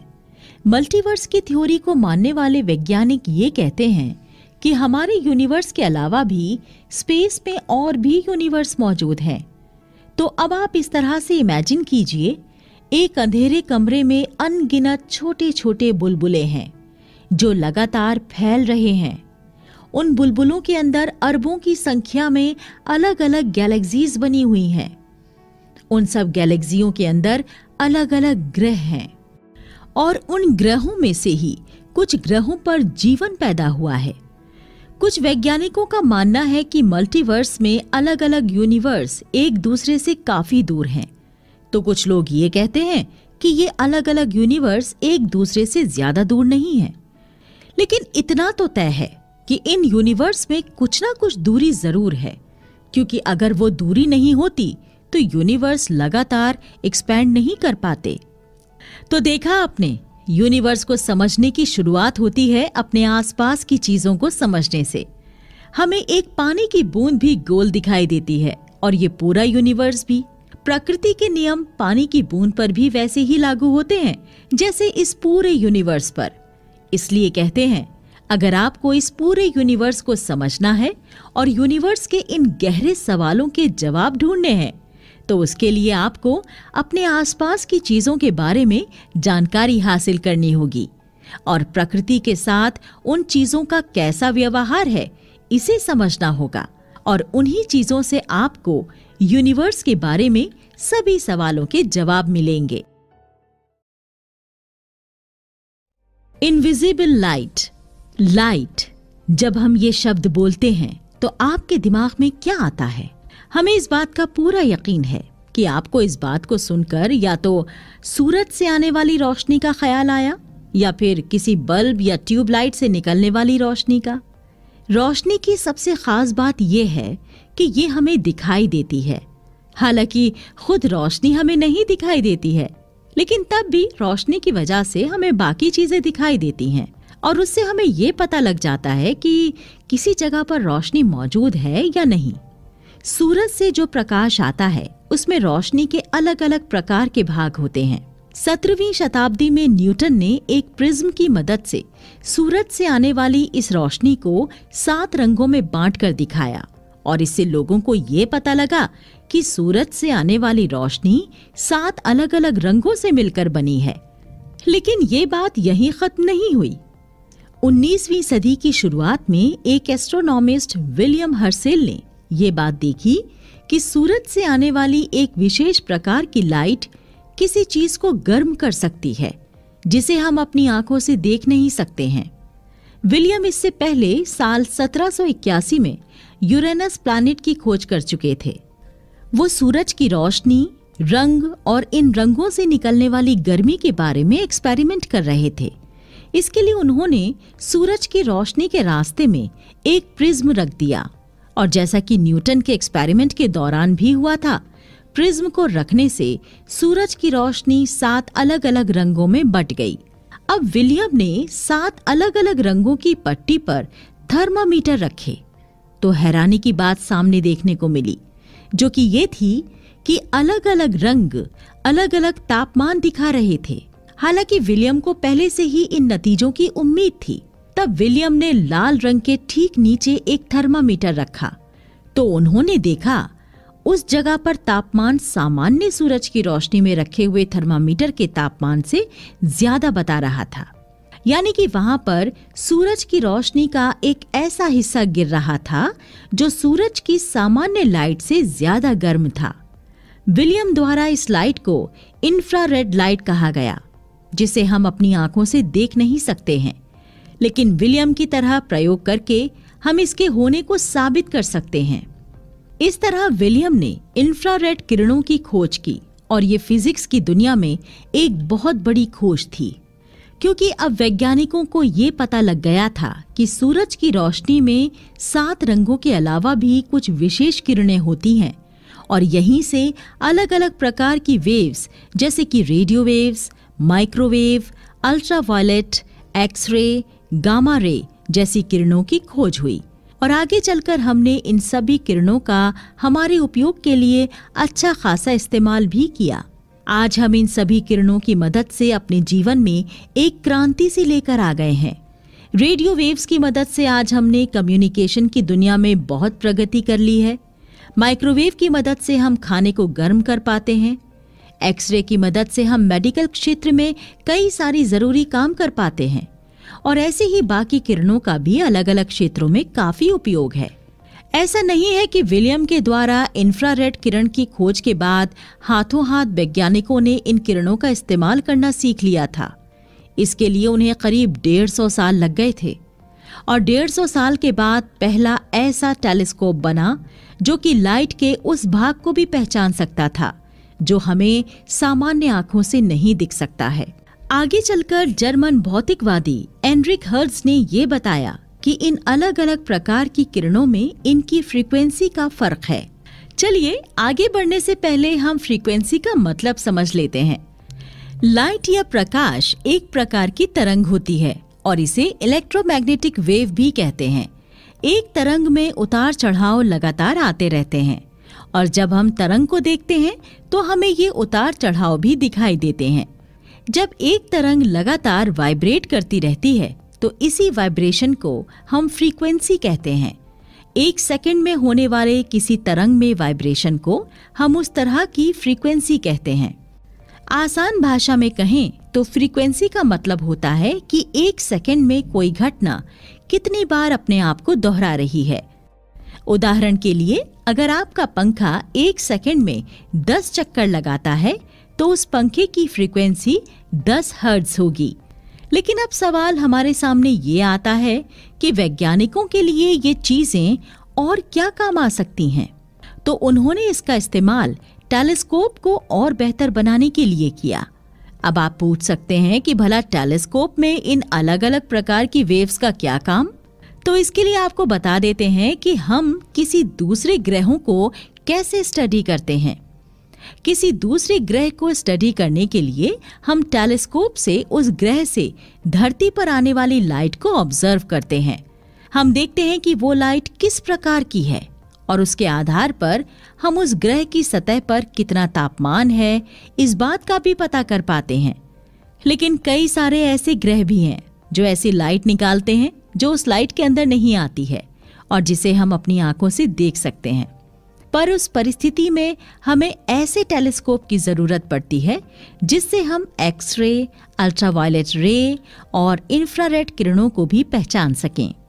आज हमारे पास ऐसे कई सारे टेलीस्कोप मौजूद हैं जो लाइट की पूरी स्पेक्ट्रम के हर भाग को पहचान सकते हैं और इस वजह से आज हम हर ग्रह से आने वाली रोशनी के आधार पर उस ग्रह के बारे में काफी कुछ पता कर सकते हैं।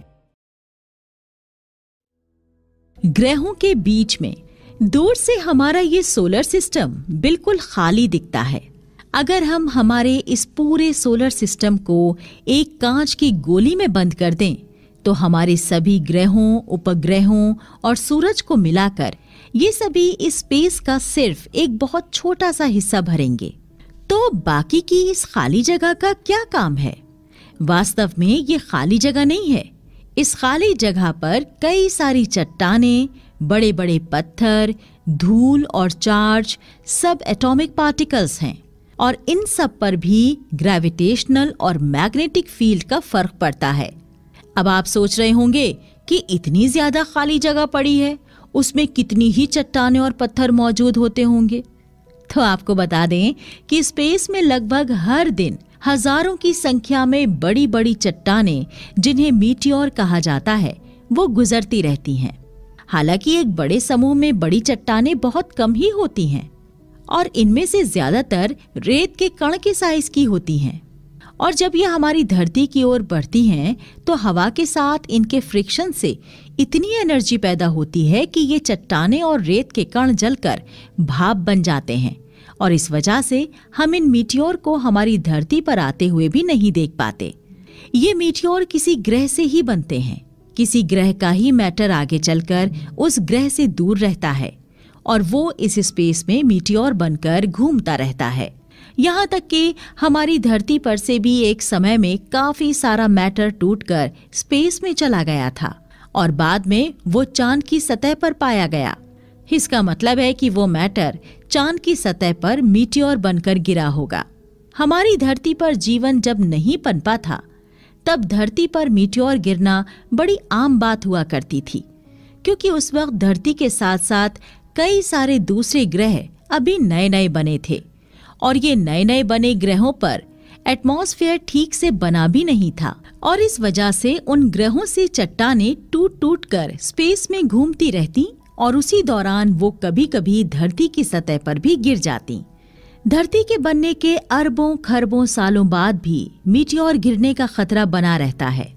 डायनासोर के मरने के और उनके धरती पर से पूरी तरह से गायब होने का एक बड़ा कारण एक मीटियोर के गिरने को माना जाता है। अब आप सोच रहे होंगे कि भला अंतरिक्ष से गिरने वाली एक चट्टान कितना ही प्रभाव धरती पर डालती होगी। तो आपको ये समझाने के लिए हम बता दें कि जिस मीटियोर से डायनासोर की प्रजाति का अंत हुआ था, वो मीटियोर आज हमारे पास मौजूद सबसे ताकतवर एटम बम से भी कई गुना ज्यादा ताकतवर है।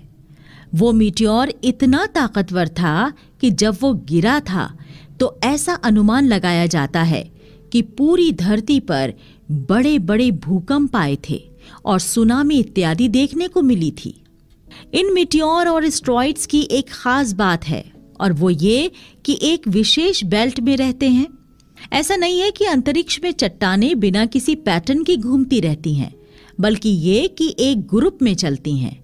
इसके ग्रुप में होने का कारण ये है कि जब कभी ये सभी चट्टानें किसी ग्रह से टूटकर स्पेस में आई होंगी तो वो सभी एक साथ आई होंगी और क्योंकि स्पेस में किसी भी प्रकार का बाहरी बल लगाने वाला कोई सोर्स नहीं है तो इस वजह से इंसानों को अलग अलग डायरेक्शन में जाने का सवाल ही नहीं उठता है।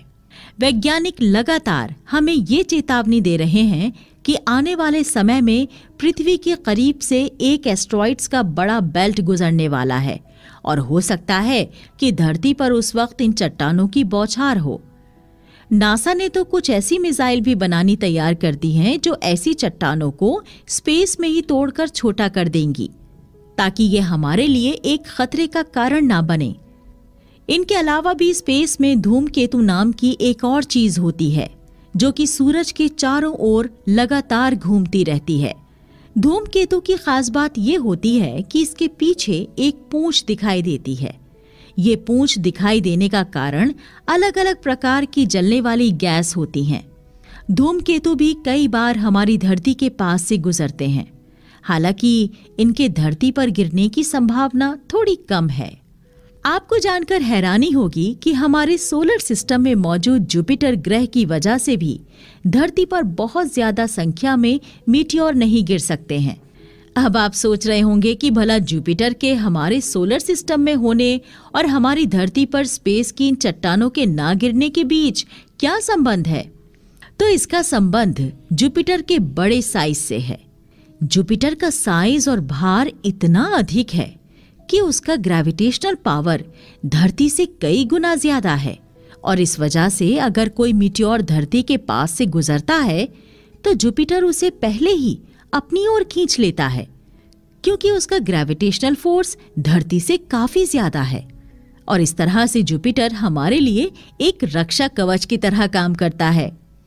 जुपिटर ग्रह के बिना हम धरती पर इतनी शांत जिंदगी की कभी उम्मीद भी नहीं कर सकते थे।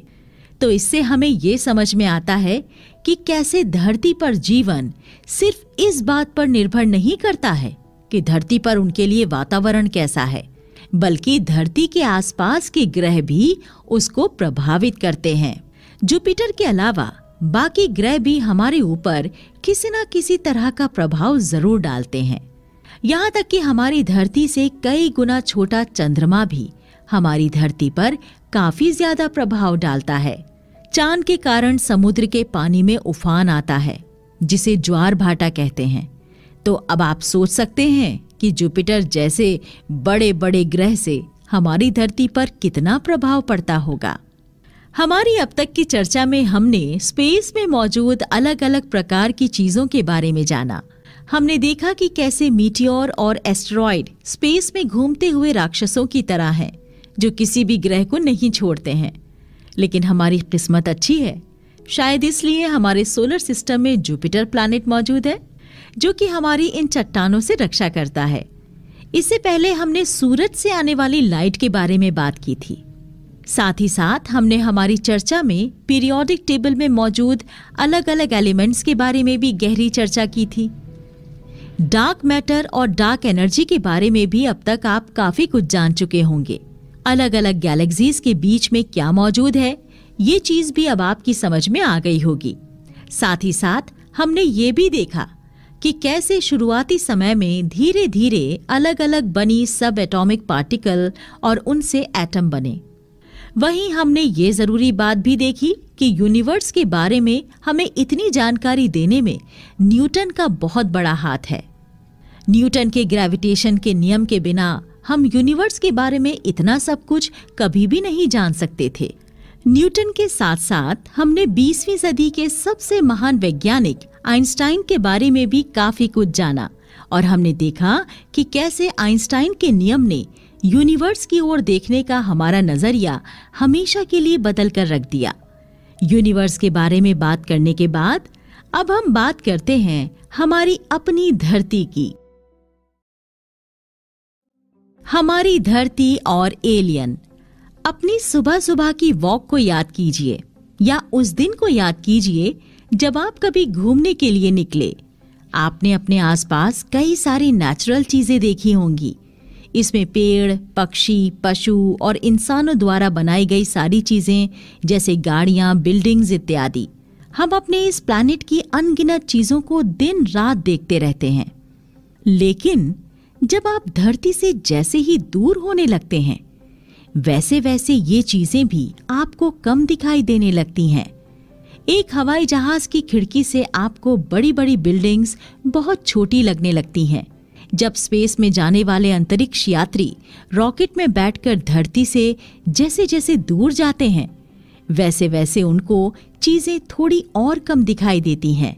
इंटरनेशनल स्पेस स्टेशन में बैठे एक अंतरिक्ष यात्री को Paris, London, new Delhi, New York जैसे बड़े बड़े शहर दिन के समय तो दिखाई देंगे, और वो भी सिर्फ इसलिए दिखाई देंगे क्योंकि उन्होंने अपनी ज्योग्राफी क्लास में ये सीखा है कि ये शहर कहाँ पर मौजूद हैं। वहां से आपको ना तो मिस्र के पिरामिड दिखेंगे और ना ही चीन की दीवार। हालांकि कई लोगों के बीच में ये बात फैली हुई थी कि अंतरिक्ष से चीन की दीवार नजर आती है, लेकिन ये सच नहीं है, क्योंकि चीन की दीवार लंबी भले ही कितनी भी क्यों ना हो, उसकी चौड़ाई केवल 20 फीट है, जो कि हमारी सड़क की चौड़ाई से भी कम है। तो ऐसी परिस्थिति में उस दीवार के अंतरिक्ष से दिखने का सवाल ही पैदा नहीं होता है। हालांकि इंटरनेशनल स्पेस स्टेशन में बैठा हुआ वो अंतरिक्ष यात्री ये जरूर देख पाएगा कि धरती की किस जगह पर हरियाली है और किस जगह पर रेगिस्तान है। अगर आप इंटरनेशनल स्पेस स्टेशन से भी आगे हमारे चांद तक जाते हैं तो तब आपको वहां से किसी भी शहर का नामो निशान भी नहीं दिखाई देगा, लेकिन वहां से आप धरती के मौसम के पैटर्न को देख पाएंगे। आप देख पाएंगे कि कैसे धरती पर बादल एक जगह से दूसरी जगह पर जा रहे हैं। अगर हम चांद से भी आगे मार्स तक जाते हैं तो वहां पर से हमें बिना टेलीस्कोप की मदद से कोई चीज नहीं दिखाई देगी। और अगर हम टेलीस्कोप लेते हैं तो शायद हमारा हिमालय और बड़ी बड़ी पहाड़ की चट्टानें नजर आ सकती हैं। उसके बाद अगर हम आगे के ग्रह नेपच्यून पर जाकर देखते हैं तो पृथ्वी की तो छोड़ो, सूर्य भी काफी कम प्रकाशमान दिखने लगता है और पृथ्वी तो वहां से लगभग गायब ही हो जाती है। साल 1990 में एक स्पेसक्राफ्ट ने धरती की नेपच्यून ग्रह से एक फोटो सामने लाई थी। उस फोटो में धरती केवल एक छोटे से नीले डॉट की तरह दिखाई दे रही थी। और अगर कोई व्यक्ति आपको ये ना बताए कि ये नीला डॉट ही हमारी धरती है तो शायद ही कोई उसे पहचान पाता। अब हमारे सामने सवाल आता है कि कभी अगर एलियंस ने हमारी धरती को देखने की कोशिश की तो उस वक्त उसे हमारी धरती की कौन सी चीज दिखाई देगी? सबसे पहले उन्हें हमारी धरती पर मौजूद समंदर दिखाई देंगे। हमारी धरती की सतह का लगभग 75% हिस्सा समुद्र से ढका हुआ है और यूनिवर्स में दूर से देखने पर सबसे पहली चीज हमें यही दिखती है। इसके बाद अगर वो एलियन और अच्छे से देखेंगे तो उन्हें पता चलेगा कि ये पानी समंदर में मौजूद है और समुद्र के पास कुछ तट भी मौजूद हैं।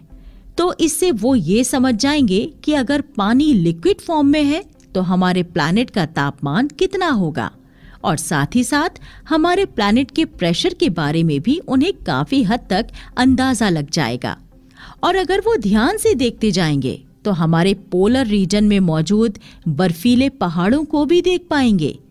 इससे उन्हें पता चलेगा कि कैसे धरती पर अलग अलग मौसम आते हैं और साथ ही साथ हिस्से के घूमने के आधार पर ये भी पता लगा लेंगे कि हमारी धरती पर एक दिन में कितने घंटे होते हैं।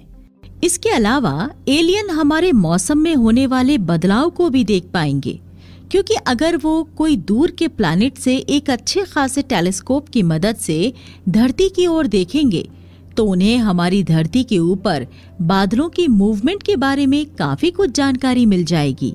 लेकिन हमारे प्लैनेट को किसी एलियन के द्वारा देखे जाने के काफी कम आसार हैं, क्योंकि हमारे पास का दूसरा सबसे नजदीकी तारा अल्फा सेंचुरी है जो कि हमसे 4 लाइट ईयर दूर है। तो अगर अल्फा सेंचुरी के सोलर सिस्टम में कोई ग्रह मौजूद है और उस ग्रह से कोई हमारी पृथ्वी को देखना चाहता है तो ये काफी मुश्किल होने वाला है, क्योंकि हमारे सूरज की रोशनी के चलते हमारी पृथ्वी उस रोशनी में ही गायब हो जाएगी। उसके लिए एलियंस के पास ऐसी कोई टेक्नोलॉजी होनी चाहिए जिससे वो सूरज की रोशनी के आगे बहुत कम चमकने वाली हमारी धरती को ढूंढ सकें, क्योंकि ये बिल्कुल वैसा ही है जैसे कि आप दिन के समय में जुगनू की लाइट को ढूंढने की कोशिश कर रहे हैं। और इन सब कारणों से एलियंस के लिए हमारी धरती को ढूंढना काफी मुश्किल होने वाला है। अब आप पूछेंगे कि क्या धरती पर भी हम ऐसी भी कोशिश कर रहे हैं जिससे कि हम एलियंस को ढूंढ सकें? तो इसका जवाब है हाँ। नासा का केपलर टेलीस्कोप सिर्फ इसी बात के लिए बनाया गया है ताकि हम ऐसे ग्रहों की खोज कर सकें जो हमारे जैसे हैं और साथ ही साथ ऐसे तारों की खोज कर सकें जो हमारे सूरज जैसे हैं। इस टेलीस्कोप के काम करने का तरीका ऐसा है कि वो किसी तारे से निकलने वाली उसकी रोशनी से हमारे सूरज की तुलना करता है और इससे पता लग जाता है कि हमारे सूरज और उस तारे में कितनी समानता है। साथ ही साथ एक और तरीके से ये पता लगाया जाता है कि उस तारे के सामने कोई ग्रह मौजूद है या नहीं। इमेजिन कीजिए कि हमारी धरती एक साल में सूरज का एक पूरा चक्कर पूरा करती है, तो जब हमारी धरती सूरज के ठीक सामने होती है तब किसी दूर ग्रह पर बैठे इंसान के लिए सूरज की रोशनी में हल्की सी कमी आएगी, क्योंकि सूरज और उसके बीच में हमारी पृथ्वी आ चुकी है और इससे उस व्यक्ति को ये पता लग जाएगा कि इस सोलर सिस्टम में कोई ग्रह मौजूद है। तो ऐसे ही जब अंतरिक्ष में हमें कोई नया तारा मिलता है और हमें ये पता करना होता है कि क्या इस तारे के साथ में कोई प्लैनेट है या नहीं, तो उस वक्त हम उसकी रोशनी में आने वाले बदलाव को देखते हैं। केपलर टेलीस्कोप से हम इस बदलाव को नोटिस करते हैं और इससे पता लगाने की कोशिश करते हैं कि आखिरकार उस तारे के पास कोई ग्रह मौजूद है या नहीं, और अगर है तो वो ग्रह कितने समय में उस तारे का एक चक्कर पूरा करता है। लेकिन ये तरीका भी ज्यादा प्रभावी नहीं होता है, क्योंकि अगर किसी तारे का साइज उसके सोलर सिस्टम में मौजूद ग्रहों से तुलना में बहुत ज्यादा बड़ा है, तो जब वो ग्रह उस तारे के सामने आएगा तो उसकी रोशनी में ज्यादा फर्क नहीं आएगा। उदाहरण के लिए हम हमारे सोलर सिस्टम को ही देख सकते हैं।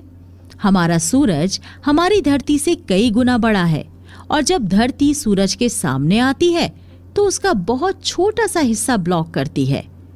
उस छोटे से हिस्से की वजह से सूरज की रोशनी में बहुत ज्यादा फर्क नहीं पैदा होता है। इस वजह से अगर कोई एलियन हमें ये सोचकर पहचानना चाहेगा कि अगर सूरज की रोशनी में कुछ लगातार फर्क आता है तो इसका मतलब है कि वहाँ कोई ग्रह है, तो इस तरह से उनके लिए हमें ढूंढना काफी मुश्किल हो जाएगा। एक प्रभावी तरीका ये हो सकता है कि एलियंस के पास भी हमारी तरह माइक्रोवेव्स और रेडियो वेव्स हों। जिस प्रकार का रेडियो स्टेशन चीन ने बना रखा है, अगर वैसा उन्होंने भी बना रखा होगा और वो दोनों एक जैसी फ्रीक्वेंसीज पर ट्यून होते हैं, तब वो जरूर ये पहचान लेंगे कि किस ओर धरती मौजूद है। ये बात केवल रेडियो स्टेशन से जुड़ी नहीं है। अगर वो हमारे मोबाइल फोन या हमारे रेडियो पर भी फ्रीक्वेंसी मैच करते हैं, तब भी उन्हें पता लग जाएगा कि इस प्लैनेट पर कोई रह रहा है, क्योंकि रेडियो फ्रीक्वेंसी किसी भी पहाड़ या चट्टान से नहीं निकलती है। और इसलिए अगर किसी ग्रह पर रेडियो फ्रीक्वेंसी मिल गई है, इसका मतलब है वहां पर किसी ने रेडियो ट्रांसमीटर बनाया है और वहां पर कोई सिविलाइजेशन मौजूद है। हमारे वैज्ञानिकों के साथ एक बार ऐसा ही हुआ था, जब साल 1967 में कैम्ब्रिज यूनिवर्सिटी में रेडियो टेलीस्कोप पर एक अनजान रेडियो सिग्नल आया था और करीब 1 सेकंड तक वो सिग्नल आता रहा था। बाद में पता लगा कि वो सिग्नल बहुत ज्यादा दूर से आया था और यहाँ से वैज्ञानिकों को इस बात पर भरोसा होने लगा कि हमारे अलावा भी दूसरी दुनिया मौजूद है, जहाँ की सभ्यता हमारी तरह विकसित है। यूनिवर्स और हमने हमारी अब तक की इस किताब की चर्चा में यूनिवर्स के बारे में कई सारी जरूरी चीजों के बारे में जाना, लेकिन सवाल ये पैदा होता है कि आखिरकार इन चीजों से किसकी जिंदगी में फर्क पड़ रहा है। जब हमें पता लगा कि यूनिवर्स की शुरुआत कैसे हुई, तो उससे हजारों साल पहले से ही इंसान अपनी जिंदगी गुजार रहा था। जब हमें ये पता लगा कि हमारे अलावा भी इस यूनिवर्स में अरबों गैलेक्सीज मौजूद हैं, तब भी हमारी जिंदगी में कोई बड़ा फर्क नहीं आया। तो आखिरकार इस कॉस्मिक व्यू को सेलिब्रेट करने का मौका किसे मिलता है? ये मौका एक किसान को नहीं मिलता है और ना ही ये मौका एक होमलेस व्यक्ति को मिलता है। इसके लिए आपके पास वक्त होना चाहिए और आपका संघर्ष केवल सर्वाइवल के लिए नहीं होना चाहिए। आपको एक ऐसे देश में रहना चाहिए जहां की सरकार ये पता करने में दिलचस्पी रखती हो कि आखिरकार इस यूनिवर्स में ह्यूमैनिटी की क्या जगह है। ऐसे समाज में जहां पर लोग लगातार ये सोचें कि आखिरकार इस दुनिया से परे भी कुछ है या नहीं, जहां पर आपके विचारों के लिए लगातार आपसे सवाल किए जाएं, लेकिन इसका भी कुछ ना कुछ भुगतान चुकाना पड़ता है। जिस समय हम मार्स पर जाने के लिए अरबों खरबों रुपए लगाते हैं, उस समय दुनिया में कई सारे ऐसे लोग हैं जो बिना खाने और घर के रह रहे हैं। ऐसे कई सारे बच्चे हैं जो हर दिन भूखे सो रहे हैं। जब हम डार्क मैटर की बात करते हैं तो उसी वक्त दुनिया में धर्म के नाम पर लोगों को मारा जा रहा होता है, तो कहीं राजनीति के लिए लोगों को मारा जा रहा होता है। जब हम एस्टेरॉयड के अपने ऑर्बिट में चक्कर लगाने का पता कर रहे होते हैं, उसी वक्त कई सारे बच्चे ऐसे होते हैं जिनके हाथ पैर काटकर भीख मांगने के लिए लगा दिया जाता है। उस वक्त हमारे दिमाग में ये लाना चाहिए कि ये यूनिवर्स हमारी सोच से बहुत बड़ा है। जिस वक्त हम किसी चीज को देख नहीं रहे होते हैं, तो तब भी कहीं ना कुछ हो रहा होता है। ये विचार उदास करने वाला तो है, लेकिन साथ ही साथ ये विचार हमें लिबरेट भी करता है। ये विचार हमें सिखाता है कि इस दुनिया की हर चीज हमारे हाथ में नहीं है और हम एक अलग रास्ते पर हैं और दूसरे रास्तों पर मौजूद कई ऐसी घटनाएं होंगी जो हमें पसंद नहीं आएंगी। जब आप ये सोचते हैं कि ये यूनिवर्स आपकी सोच से बहुत ज्यादा बड़ा है, तब आप ये भी जान सकते हैं कि आप इसी यूनिवर्स के आगे कितने छोटे हैं। जब हम ये जान लेते हैं कि इस पूरे यूनिवर्स में हमारा होना और ना होना एक घटना मात्र है, तो उस हालत में हम अपने जीवन के साथ बेहतर से बेहतर काम करना चाहते हैं, और वो बेहतर काम हम उन लोगों की सहायता से करते हैं जिन लोगों की सहायता करने वाला कोई नहीं है। आप जरा ये बात सोचकर देखिए कि इस दुनिया के सभी अमीर लोगों को यूनिवर्स के बारे में सब कुछ पता है। उन्हें ये पता है कि हमारा यूनिवर्स कितना बड़ा है। उन्हें ये भी पता है कि हमारी धरती के अलावा भी इस पूरे यूनिवर्स में अनगिनत ग्रह हैं। उन्हें मल्टीवर्स के बारे में भी पता है। उन्हें ये भी पता है कि हमारी तरह के कई सारे यूनिवर्स पहले से ही मौजूद हैं। तो उस हालत में कोई व्यक्ति अपने जीवन में छोटी छोटी चीजों के लिए झगड़ा क्यों करेगा? जब उसे एहसास हो जाएगा कि उसका कद इस असीम यूनिवर्स के सामने कितना छोटा है, तो उस हालत में वो व्यक्ति जरूर कोई ऐसा काम करना चाहेगा जिससे वो किसी का भला कर सके। और इसलिए हम चाहते हैं कि आप जब किसी यूनिवर्सल फैक्ट के बारे में पढ़ रहे होते हैं या आप अपनी किसी जिज्ञासा पर काम कर रहे होते हैं, तो आप ये मानकर चलिए कि ये विचार आपको आपके अंदर जन्मे घमंड से आजाद कराने वाला है। क्योंकि एक बार हमें हमारे होने की वास्तविकता के बारे में पता लग जाता है, तो उसके बाद हमें हमारे जीवन का उद्देश्य भी मिल जाता है। और इसलिए अपने आप को इन सब चीजों से आजाद करने का सबसे अच्छा तरीका है कि आप यूनिवर्स की ओर देखें। आप देखें कि कैसे नेचर ने इस रहस्यमय चीज को बनाया है। आप ये देखें कि कैसे ब्लैक होल नाम की एक चीज लाइट को भी अपने अंदर ले लेती है। जब आप इन सब चीजों को देखेंगे, तो आप अपने जीवन के उद्देश्य को पाने की राह में एक कदम आगे बढ़ाएंगे। जनवरी साल 2000 में न्यूयॉर्क सिटी में एक स्पेशल शो रखा गया था। इसमें आने वाले लोगों को एक वर्चुअल टूर पर ले जाया गया और इसमें उनको यूनिवर्स के बारे में और स्पेस के बारे में चीजों को बड़ी ही गहराई से समझाया गया। वो अब सूर्य और बाकी ग्रहों को एकदम पास से देख पा रहे थे। वो ब्लैक होल को भी देख पा रहे थे। साथ ही साथ वो जुपिटर जैसे बड़े ग्रह के पास जाना कैसा महसूस होता होगा, ये भी जान पाए। उस शो के खत्म होने के बाद लेखक के पास एक चिट्ठी आई। वो चिट्ठी एक यूनिवर्सिटी के साइकोलॉजी के प्रोफेसर की थी।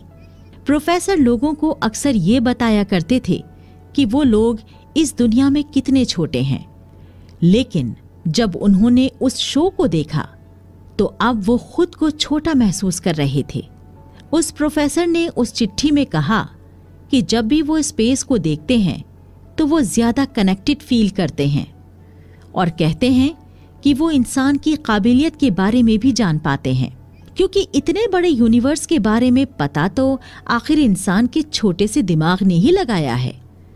आगे उन्होंने बताया कि कैसे स्पेस में जाने के बाद वो नेचर के ज्यादा करीब आ जाते हैं, उनका घमंड कम हो जाता है और वो लोगों के लिए ज्यादा एक्सेप्टिंग हो जाते हैं। ये फीलिंग लेने के लिए कि आपको स्पेस के बारे में सब कुछ जानने की जरूरत नहीं है, आपको ब्लैक होल की सारी गणित भी जानने की जरूरत नहीं है, आपको आइंस्टाइन की थ्योरी ऑफ स्पेशल रिलेटिविटी भी पढ़ने की जरूरत नहीं है। आपको बस अपने आप को और बड़े स्तर पर सोचना है और ये देखना है कि कैसे आप इस यूनिवर्स के एक छोटे से ग्रह के एक छोटे से हिस्से पर रहने वाले जीव हैं, लेकिन तब भी आप अपने दिमाग के बूते पर वो सब कुछ सोच सकते हैं जो इस पूरे यूनिवर्स को बदल सकती है। आप इस यूनिवर्स के बनने की कहानी का पता लगा सकते हैं। आप इस यूनिवर्स के काम करने के तरीके का पता लगा सकते हैं। तब आपको एहसास होगा कि हम अपने छोटे से दिमाग के जरिए संगीत बनाते हैं, हम कविताएं लिखते हैं, हम आर्ट और साइंस भी बनाते हैं, यहाँ तक कि गणित भी हम ही ने इजाद की है। आप भले ही गणित में खराब हों, तब भी इतना तो तय है कि आपको एक बंदर से ज्यादा गणित आती होगी। अब आप सोचिए कि आप इस यूनिवर्स में इतने छोटे होने के बावजूद भी कितने खास हैं। इसी खासियत को दिमाग में रखें। आप और हम इस यूनिवर्स के उन सवालों का जवाब पा सकते हैं जिनका जवाब अब तक हमें नहीं मिला है। और जब हम उन सवालों के जवाब की ओर जा रहे होंगे, तब वास्तव में हम अपने आप की खोज में जा रहे होंगे। और हम सबका अंतिम मकसद तो आखिरकार यही है कि हम अपने आप को जान पाएं। और यूनिवर्स की ओर जाने के अलावा आप अपने आसपास की कई सारी चीजों को देख सकते हैं, जिनसे आपको एहसास होगा कि हम कितनी बड़ी दुनिया का एक छोटा सा हिस्सा हैं। आप एक कप पानी लीजिए। इस एक कप पानी में पानी के इतने मॉलिक्यूल्स हैं जितने कि दुनिया के सभी समुद्रों में पानी के कुल कप नहीं हैं। एक छोटे से कप में मॉलिक्यूल्स का एक अलग यूनिवर्स बना हुआ है। हो सकता है कि हम भी इस यूनिवर्स का एक हिस्सा हों। वो यूनिवर्स किसी और के लिए बहुत छोटा हो और हम किसी के कप में शामिल हों। तो अब आप समझ गए होंगे कि यूनिवर्स के बारे में जानने का अर्थ है हमारा अपने आप को जानना, और इससे साबित होता है कि यूनिवर्स के बारे में जानने से ही हम हमारे मकसद के बारे में और हमारे होने के बारे में जान पाएंगे। कंक्लूजन। हमारी इस बुक समरी का अब अंत आ चुका है, लेकिन इस यूनिवर्स की सीमाओं का कोई अंत नहीं है। हमारी सोच की सीमाओं का भी कोई अंत नहीं है। अगर हम यूनिवर्स को ध्यान से देखें तो ये बिल्कुल वैसा ही है जैसा कि एक इंसानी दिमाग। हमारे दिमाग के अंदर भी न्यूरॉन्स नाम की कोशिकाओं के ऐसे ही जाल होते हैं जैसे कि स्पेस में गैलेक्सीज होती हैं। ये सभी न्यूरॉन्स आपस में जुड़े होते हैं, और हमें जब भी कुछ करना होता है या हमारे दिमाग में जब भी कुछ विचार आता है तो ये सब इन न्यूरॉन्स के चलते आता है। ये न्यूरॉन्स हमें कुछ भी करने का संकेत देते हैं और हम इनके अनुसार ही हमारे आसपास की चीजों को देख पाते हैं, अलग अलग चीजों का अनुभव करते हैं। ये यूनिवर्स भी हमारे दिमाग का ही एक तरह से फैला हुआ रूप है। प्रकृति ने हमारे भीतर भी एक यूनिवर्स बनाया हुआ है ताकि हम इस यूनिवर्स से खुद को जुड़ा हुआ महसूस कर सकें। और साथ ही साथ प्रकृति ने शायद यूनिवर्स को अनंत काल तक इसलिए बनाया है ताकि हम ये महसूस कर सकें कि हमारे दिमाग की सीमा भी अनंत होती है। जिस प्रकार धीरे धीरे यूनिवर्स का भी विस्तार हो रहा है, उसी प्रकार हम भी अपने दिमाग का लगातार विस्तार कर रहे हैं और नए नए सवालों के जवाब हासिल कर रहे हैं। यूनिवर्स हम सब के अंदर और हम सब के दिमाग के भीतर है। जैसे हम इस बाहर के यूनिवर्स को समझने में लगे हुए हैं, वैसे ही हमें हमारे अंदर के इस यूनिवर्स को भी समझना चाहिए। हमें समझना चाहिए कि हमारे इस अंदर के यूनिवर्स की गहराई कितनी है या ये यूनिवर्स कितना विशाल है। और जैसे हमने इस बाहर के बड़े अनंत तक फैले हुए यूनिवर्स के सवालों के जवाब हासिल किए हैं, वैसे ही हम पूरे यकीन के साथ कह सकते हैं कि अगर हम उतनी ही शिद्दत के साथ हमारे अंदर की यूनिवर्स के सवालों के जवाब भी ढूंढने लग जाएं, तो जरूर हमें वो सवालों के जवाब भी मिल जाएंगे। शायद हमें इन दो सवालों का बिल्कुल ठोस जवाब पता नहीं कब ढूंढ पाएंगे।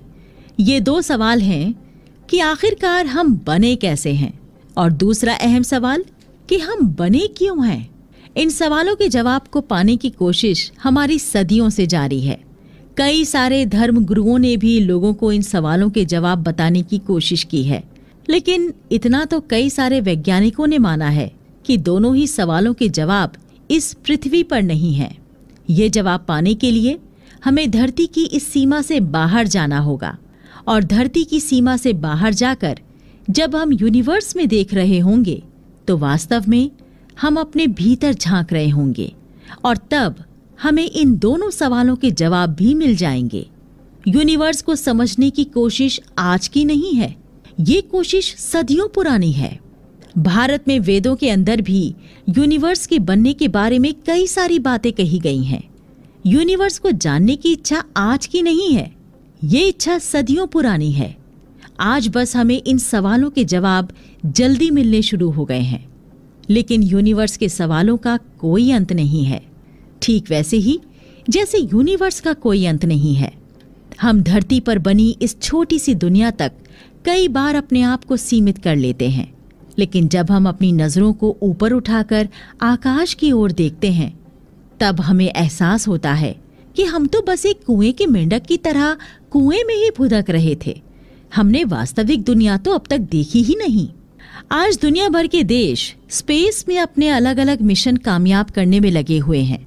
कुछ देश चांद पर पानी की खोज में लगे हुए हैं, तो वहीं कुछ देश मंगल ग्रह पर जीवन पाने की संभावना में लगे हैं। लेकिन जरूरी सवाल ये भी है कि वास्तव